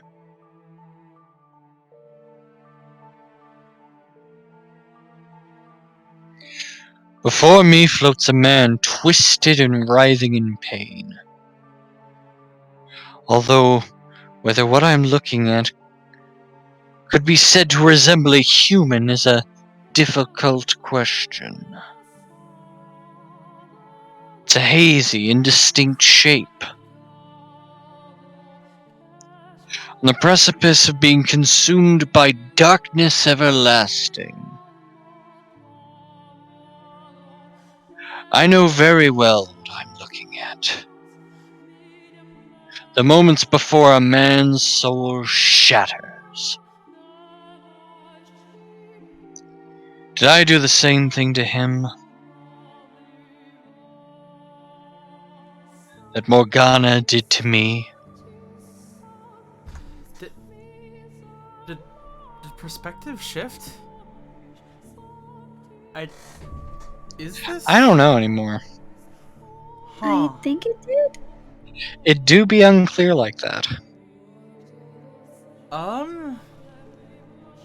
Yeah, no, okay, I think Oh yeah, sorry, I was not looking. That is indeed Michelle. Okay, hold on. Oh no, alright. Note Yes. to creators out there. Don't you Yeah, What just happened? note to the creators out there. background Don't for you sure. ever make your visual novel like this. Don't you ever. This is very confusing and hard to tell who was talking. Before me floats a man, twisted and writhing in pain. Although whether what I'm looking at could be said to resemble a human is a difficult question. It is hazy. It's a hazy, indistinct shape on the precipice of being consumed by darkness everlasting. I know very well what I'm looking at. The moments before a man's soul shatters.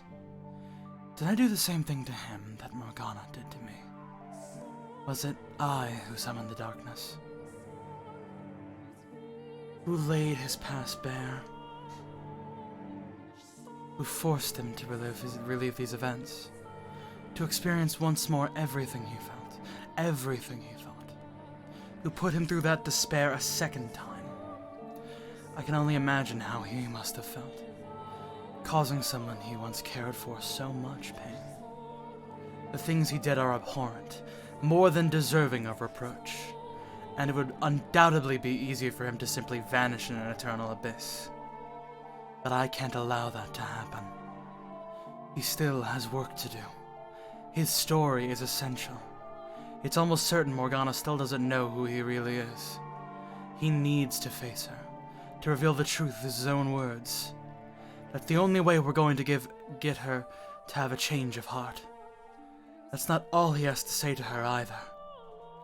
So I must bring him back, pull him out of darkness.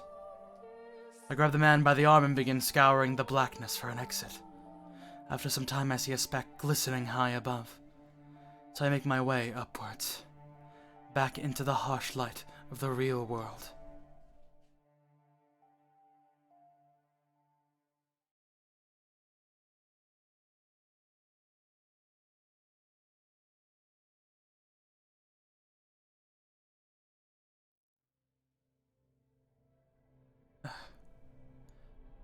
The darkness parts and we re-emerge in the dining hall. The man is still straddling me, dagger held above his head, just as he had been before our trek into his past. His eyes are open wide and his hand is trembling. A few moments later, his fingers also go slack, and the blade slips from his grasp, piercing the wood floor beneath by my face.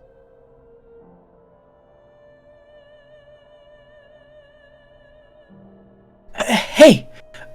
What was that? I swear I saw some kind of black cloud or something. What happened to you two?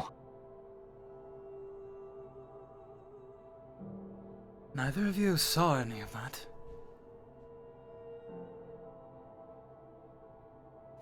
Saw what?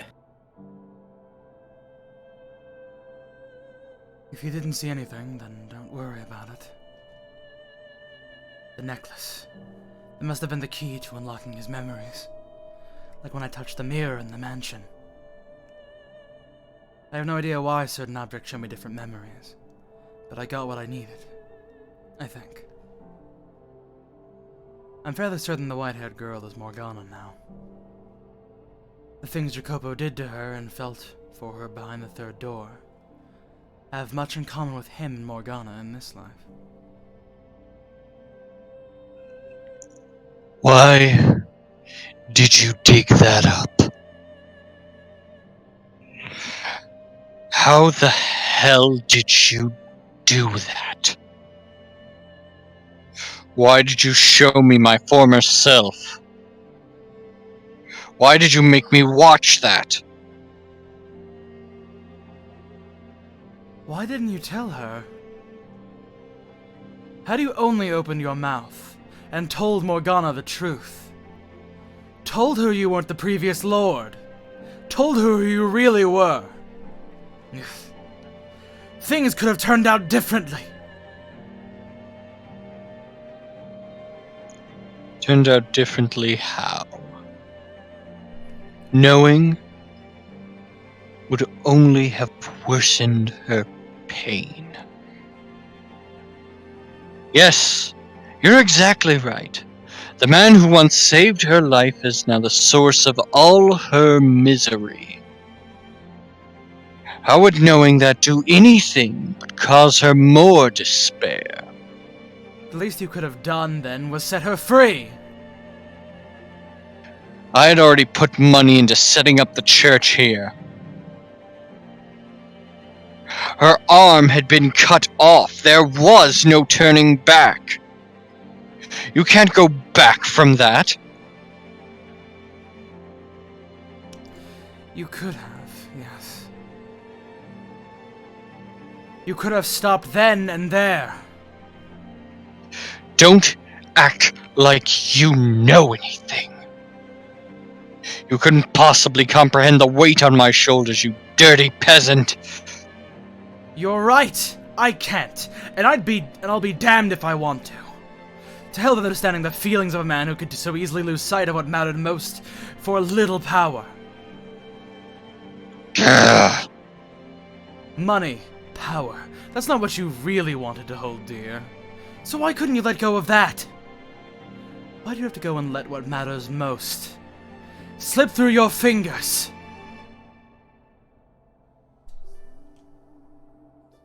Had you done anything, it wouldn't have come to this.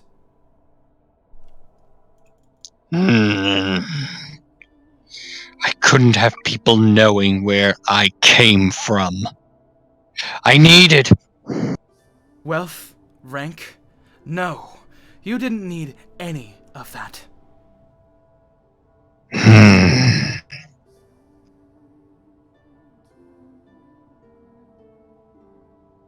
Do you have any idea how much Morgana treasured her time with you and Maria?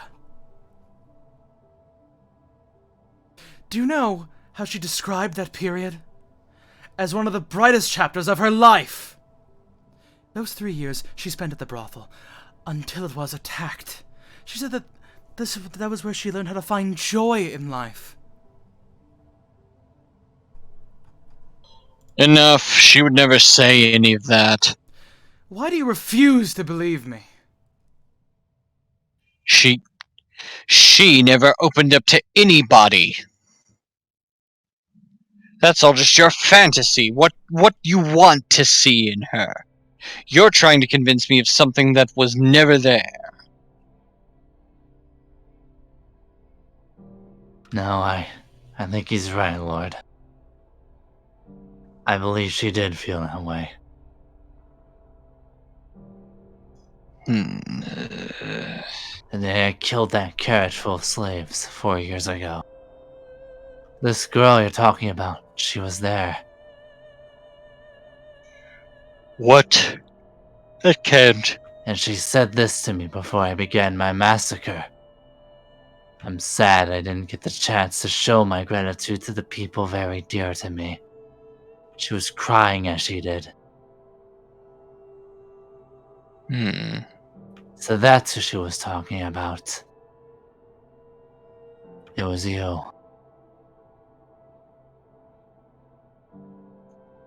There's no way. When exactly did the brothel attack 4 years ago take place? It was winter. I see. Winter 4 years ago is when I met the girl too.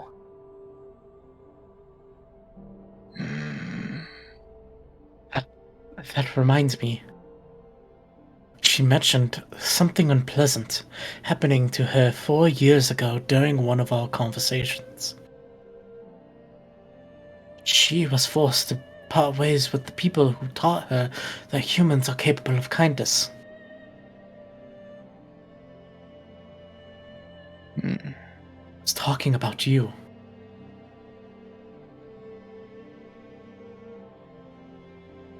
I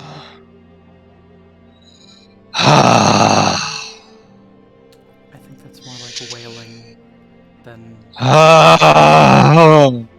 There is still time. You can still set Morgana free. You can still reveal your true self to her. She was likely in shock that day, not seeing or thinking straight. She still thinks you're someone else. Hearing you were the Lord, it sent something off inside her, preventing her from seeing what you really are. Her time in the previous Lord's captivity left scars even deeper than she knew. So all it took was that one word, and in her eyes you became him. Which isn't to say you haven't caused her much pain yourself. But I still believe your truth is the key to allaying her hatred. It will change her perception of the world. I'm certain of it. So please, release Morgana and spill your heart for her.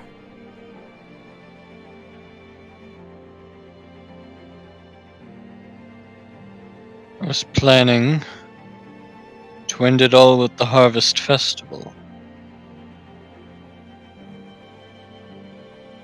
What? I was already planning to set her free then. I knew damn well it was much too little, much too late. But I needed an excuse to face her. Some occasion to give me that last nudge. So I told myself, that's going to be the day. That's when I'm going to do it. But you had to show up out of nowhere, digging up my past. Throwing all my plans out the window.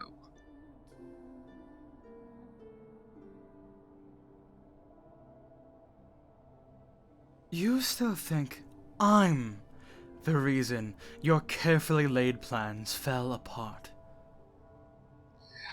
I'll let her go during the Harvest Festival. Tomorrow she goes free. Tomorrow is too late. What difference does it make? When the bell tolls noon on the day of the Harvest Festival, Morgana dies. I've had more than enough of your so-called prophecies. I'm done. Why do you still refuse to believe me? I'm not making anything up. I'm from the future. I know how this ends. Having an occasion and a plan can certainly make it easier to take action. But you can't just wait for the right occasion for everything. Sometimes if you don't act on something as soon as you've decided to do it, you'll miss your chance. In your next life, you make the same mistakes. You lock someone up that you care about, eventually causing her to break down entirely. And you're so fixated on waiting for the right occasion, you completely destroy any chance of salvaging anything. If you're set on releasing her, then release her. Jacobo! Stop being so damn fixated on your occasions already. Enough. Damn you. You're right. You don't have to tell me I'm being a fool.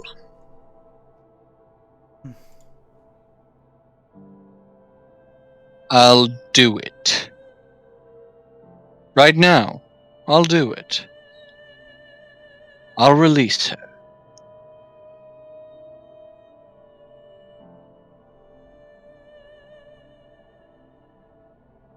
Thank you for making up your mind.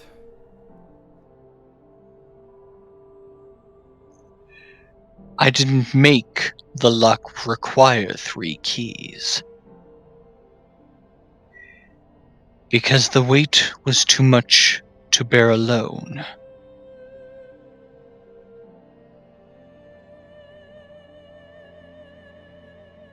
It was because having others with me would force me to keep up the Lord facade. To prevent me from letting anything slip.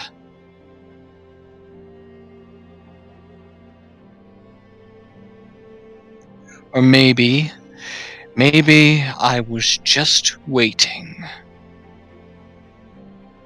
Hoping someone would betray me, make me pay.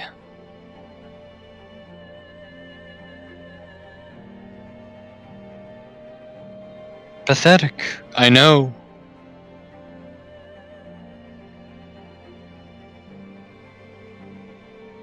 You can have the necklace. It belongs to you.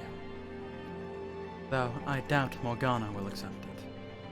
I hope you'll still attempt to give it to her yourself. Will you do that?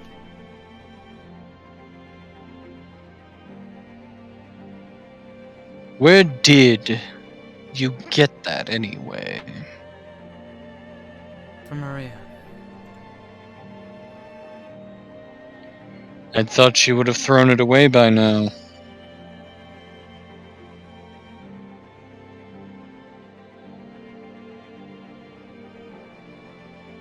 I assume she doesn't think very highly of me.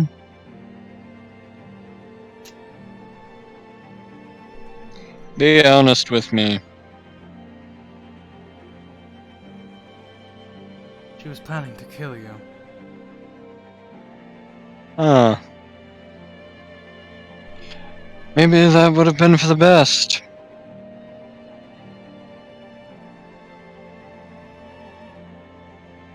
To her, I'm nothing but a power-hungry traitor.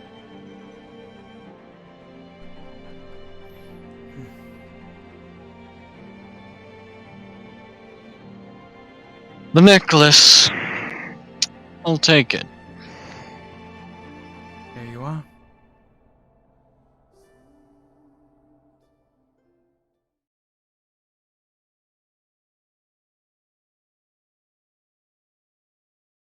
This is probably a good place to stop, right? I can't think of any, like, I feel like we're on the border of, like, a very important scene. We probably don't want to keep going. It gets right up to that.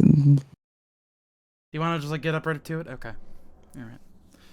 When he takes the necklace, Jacopo looks as though he's on the verge of tears. Whether from the pressure of not wanting to lose face, or simply because he's no longer able to. He doesn't actually shed any, though. The other two just stand and watch him quietly. Neither of them saw the vision of his past, but they don't pry either. Our exchange is probably sufficient to give them an idea of what happened, even if they don't know the details. Clutching the necklace in one hand, Jacopo takes up the head of the procession to the observation tower. And while it lasts for but a brief moment, I see an image of the young man he used to be, in his slightly slouched shoulders.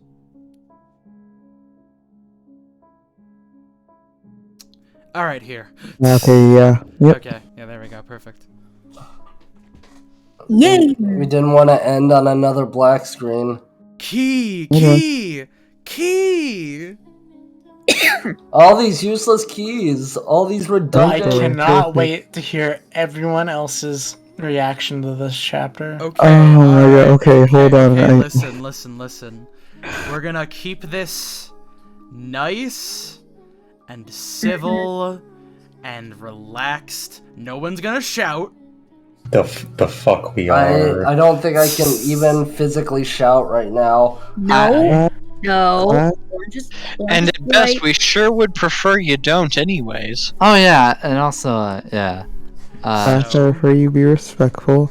We're gonna hurry up and get through AC's thoughts so he can go to bed. AC, go. All right, that was an interesting chapter. Yeah, you know, the elephant in the room and all that. I'm like, yeah, meh. You know, what can you say? It's like, yeah. But that aside, something has been like not settling right.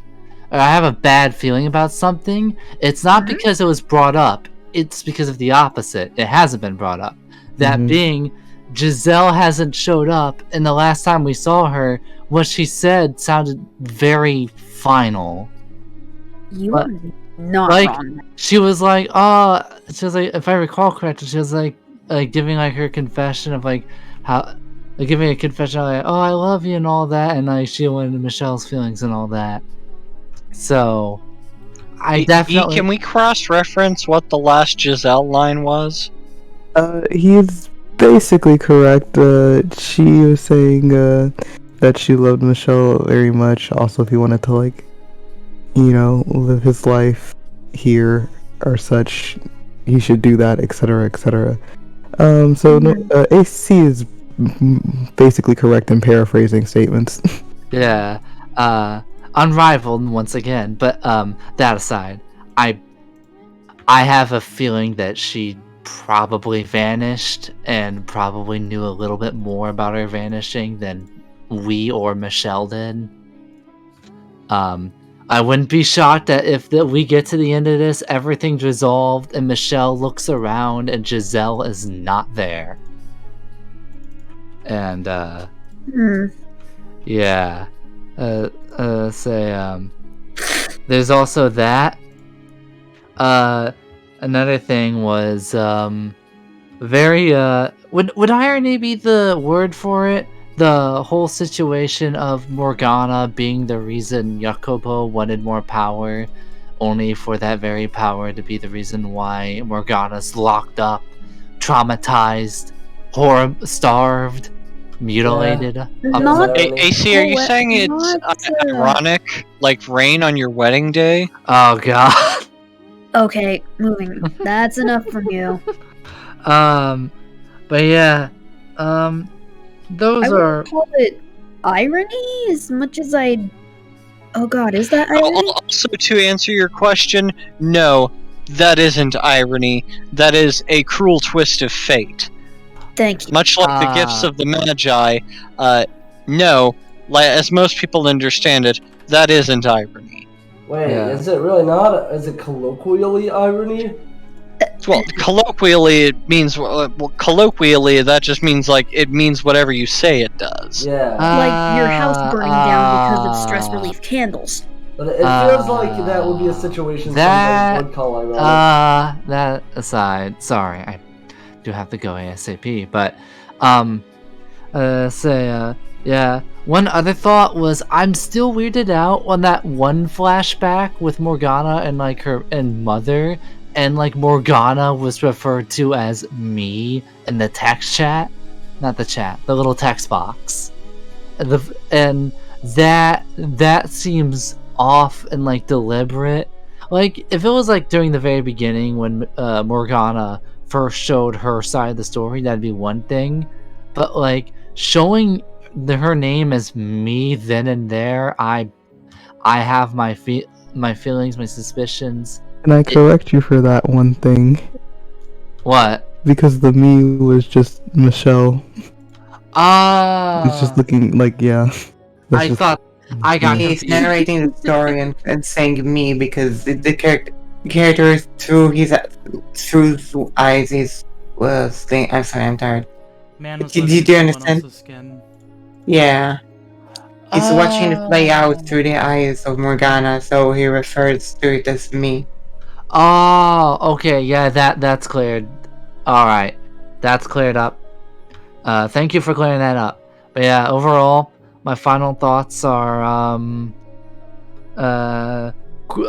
what a cruel twist of fate, and I think Giselle is gone. Okay. Interesting. Very good. Very good. Noir. I can appreciate what they've done with Jacopo, because the idea is, it isn't that he's looking for any form of forgiveness or even necessarily validation. It's evolved from finding out circumstances, and the circumstances aren't a justification of their actions anymore. It's not even necessarily a rationalization, because they're all generally accepting, no, I fucked up there, that was a stupid idea, and I did horrible things that I shouldn't have.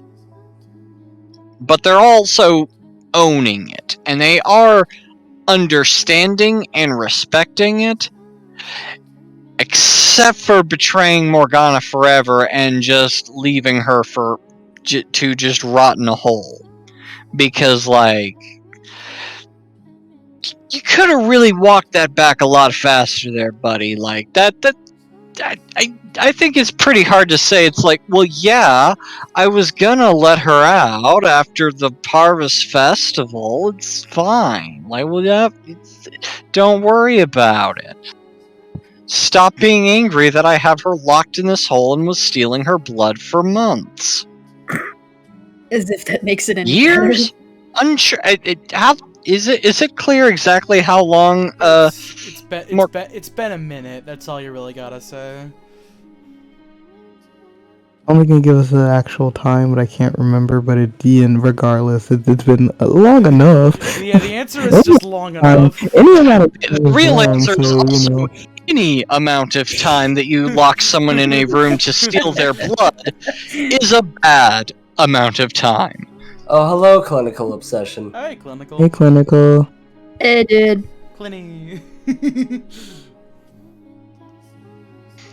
I feel like that's a bit of a step too far, especially when the impetus for it seems to be somewhere between mistaken identity, delusion, and what's probably just like a really high-powered panic attack she's having.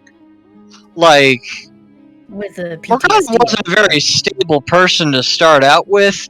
She's already pretty much either depressed, just traumatized, or just living through a general amount of consistent suffering through her entire life. Like, you really need to you were sitting here rubbing ointment into this woman's face for like at least a couple years. Like, maybe give her an inch, considering she has not seen you in 4 years? Yeah, 4 entire years, and doesn't recognize you immediately.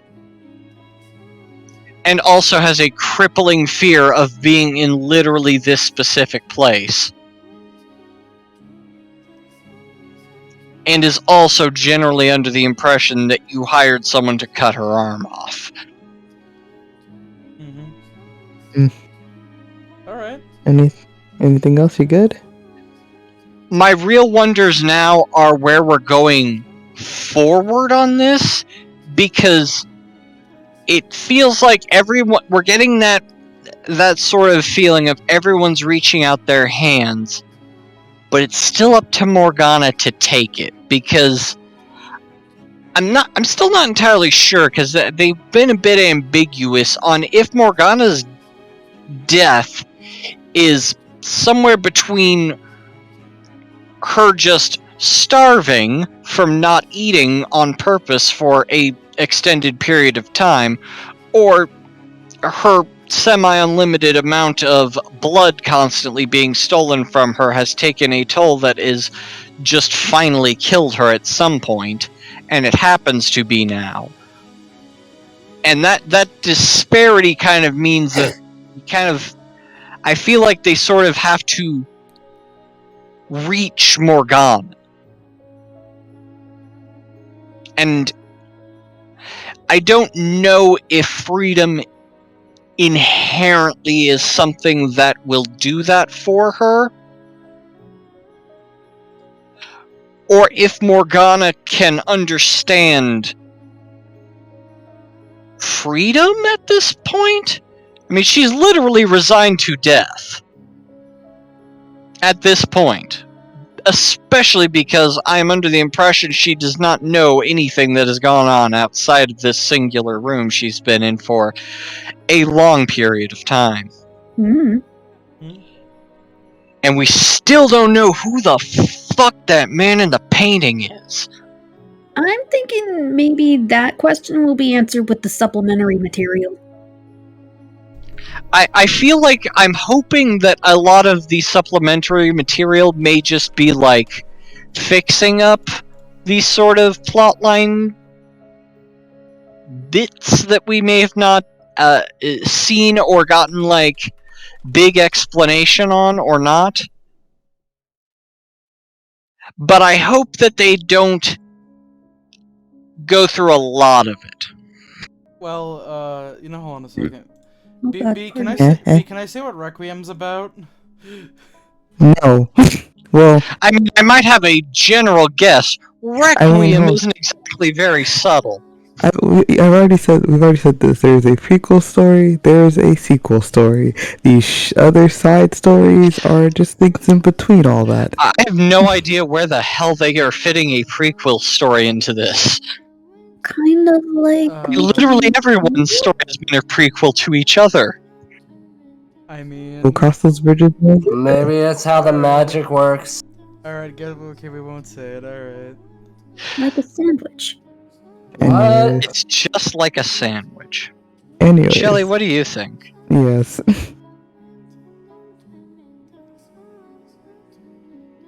If you are talking, sir, we cannot hear you. Jelly? Chellington. Oh. You see, Shelly wanted to give us a moment of silence for Morgana's sake. Well, you lit up. Hi, can There you you hear me? are. Yep, Yes. We can hear you now. I'm sorry. All of this to say that I don't have anything to say. I'm Oh, sorry. you could have typed that one. Alright. Hey, Joshua. Alright, I was no, trying to shit. fix the microphone so I could say I didn't. It's fine. As I typed into text chat, I want to say this real quick. I really hope that the painting is not just answered in a fucking side story, because for one, I feel like with what they're hinting at, what the deal is with the painting, I feel like they could just say, oh, it's just a representation of George's. Because that's clearly what it is, because George's was a fucking... Thanks, Arthur. Anyways. George is pretty much just like the painter, so it would make sense that he's just him. Additionally, I imagine there is a story behind it. It's not just, oh, it's him and that's it. If like Morgana, because Morgana doesn't know Georges. Yeah, she thought. I mean, I'm still open to the interpretation and understanding that the man in the painting is just Michelle, just understanding himself on a deeper inner level, and like the painting is a mirror and it's blacked over, and that's the symbolism and the explanation. okay, You but left like, me already. Never mind. Me time. Keep going. I was going to say that was just a brief thing I wanted to bring up. I don't know how to feel about this final act. I'm gonna be real so far. What's that? I feel, well, for one, it feels really weird to have it felt like they didn't, like, maybe the writer didn't know how they could somehow get Yakupo's like backstory out. So they went, oh, so the Black Fog came and gave them the answers, and I'm like, what the fuck? I mean, to be fair, it's been magic the whole way through. Like, it's been magic, but it's a little odd to have like not a source for it, I guess. Well, that's not the first time that's happened. But like, it's a little weird to me. Also, additionally, like, I feel like I will say that Yokopo's was still likable. I still feel like there's a bit still a bit of weirdisms in Jacopo's story and some weird jumps, but I can chop that up to Jacopo being characteristically like fucking stupid at times. So I get that. I'm still a little bit bent out of shape about the swordsman, but like that we didn't really focus on him today. Like I don't know how to feel about this if it is the final act.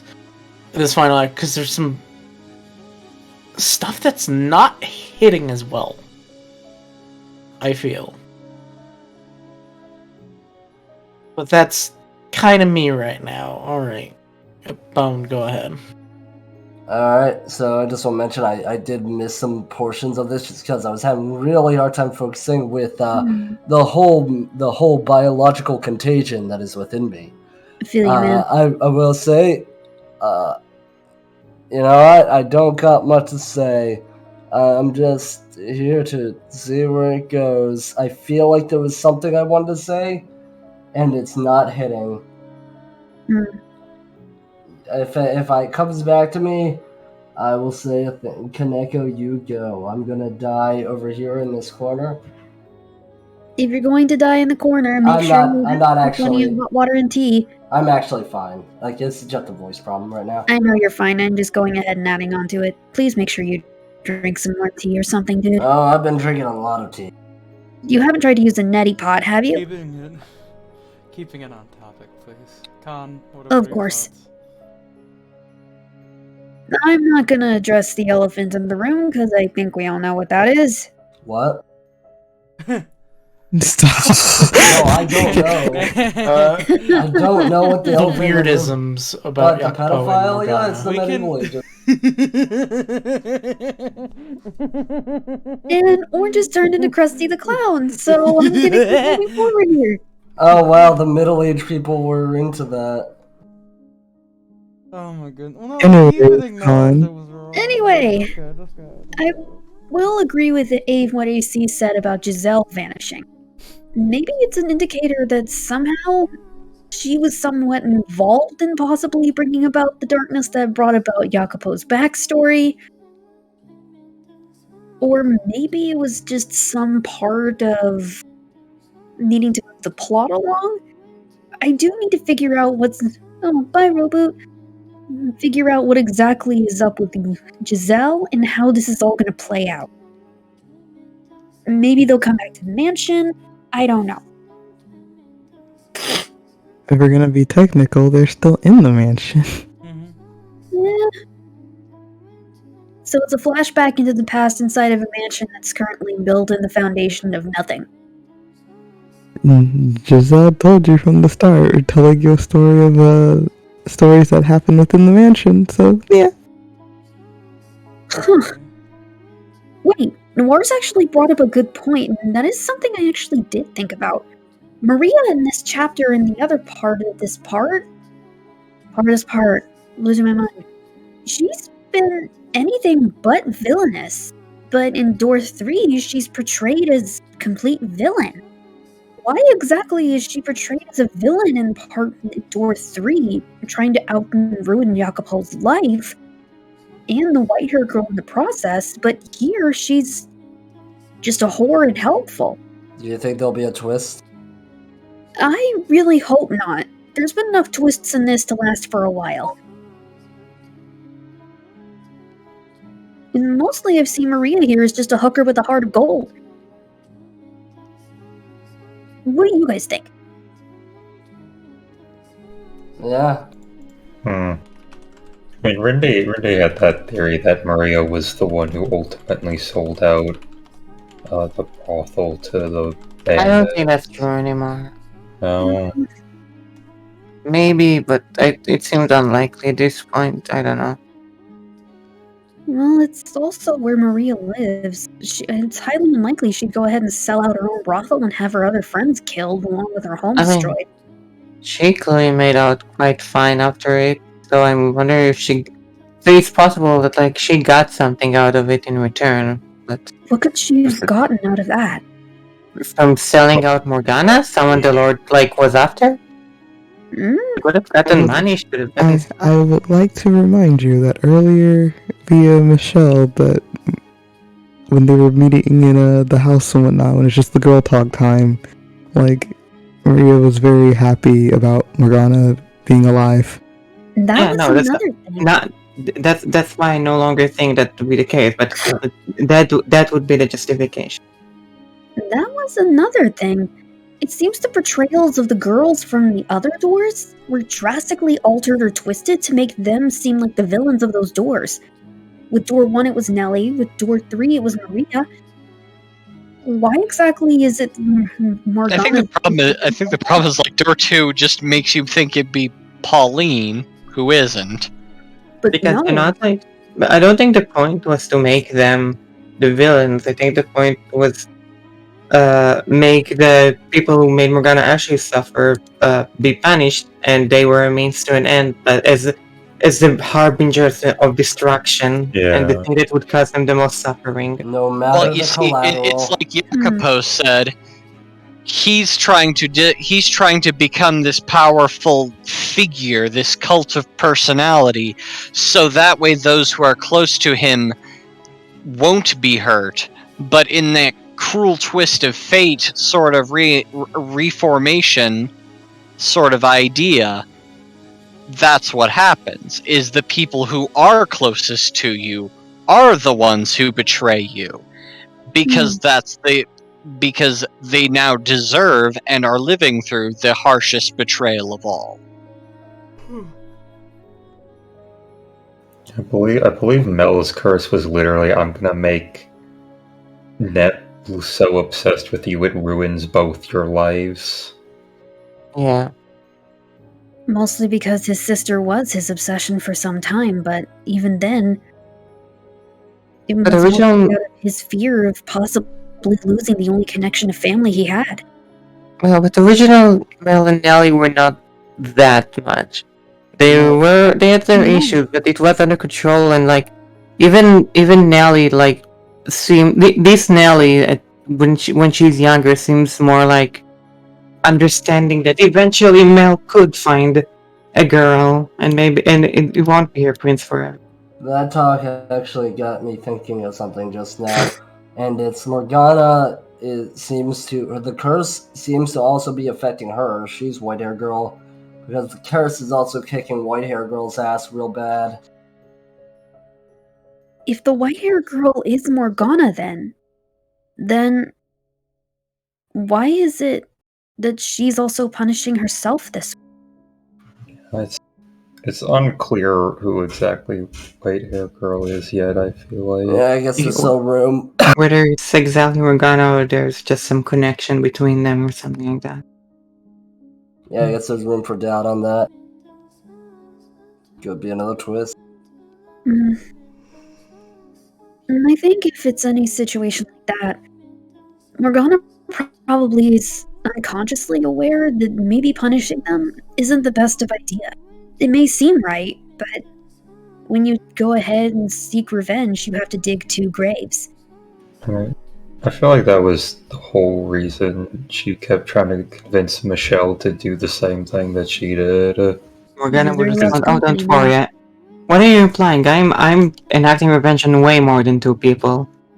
Because Three loves company. if she convinced Michelle to do it, she would feel like, oh no, this wasn't a crazy, insane thing to do. Really? I thought she was At saying... least one other person thinks the way I do, so I was justified. I thought she was like, Michelle, here, revenge is awesome. Let's smoke a blunt together. Like I feel like she was trying to convince him to reassure herself that she did the correct thing. Rationalization turning into a justification. Exactly. And maybe that part of her that still somehow believes in the best in everyone, that became Giselle. I also Sorry, that became the white hair girl. Maybe she still don't. We still don't entirely know what Morgana being the white-haired girl means. Maybe it's just the last part of her that still wants to be kind and be human. She saw the future. She saw anime and wanted that. What? That's why her hair's white. No.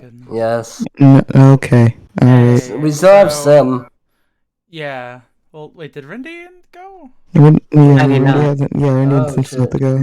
Bottom line, that's all my thoughts. Everything else I have was already addressed over in the notes. Randy? Man, what a chapter. That's all I have to say. I kind of talked about everything I thought of during that whole thing. Oh my god. But That was great. It's a wonderful session. Good job, guys. Alright. You did it. Good job. Are you like fighting back discussion points right now? It feels like you're holding back. I've been fighting for my life for a while now. about what? Ability wins. Alright, I'm gonna hit the end stream button. Like, do you want to Right. clarify stuff for us, but you can, or do you want us to reinforce ideas about the story you already have, and you're happy that's happening? Some of you guys have been pretty good about things, but no, I would like to clarify things that I can't. So it's just kind of like... She wants to actually us. Yeah, a little bit, yeah. This is trash. I mean, that's what the private chat is for. Yeah, I know. Okay, now Well, I guess I'll go do that. Bye. In it. Bye Uh, bye. Good night.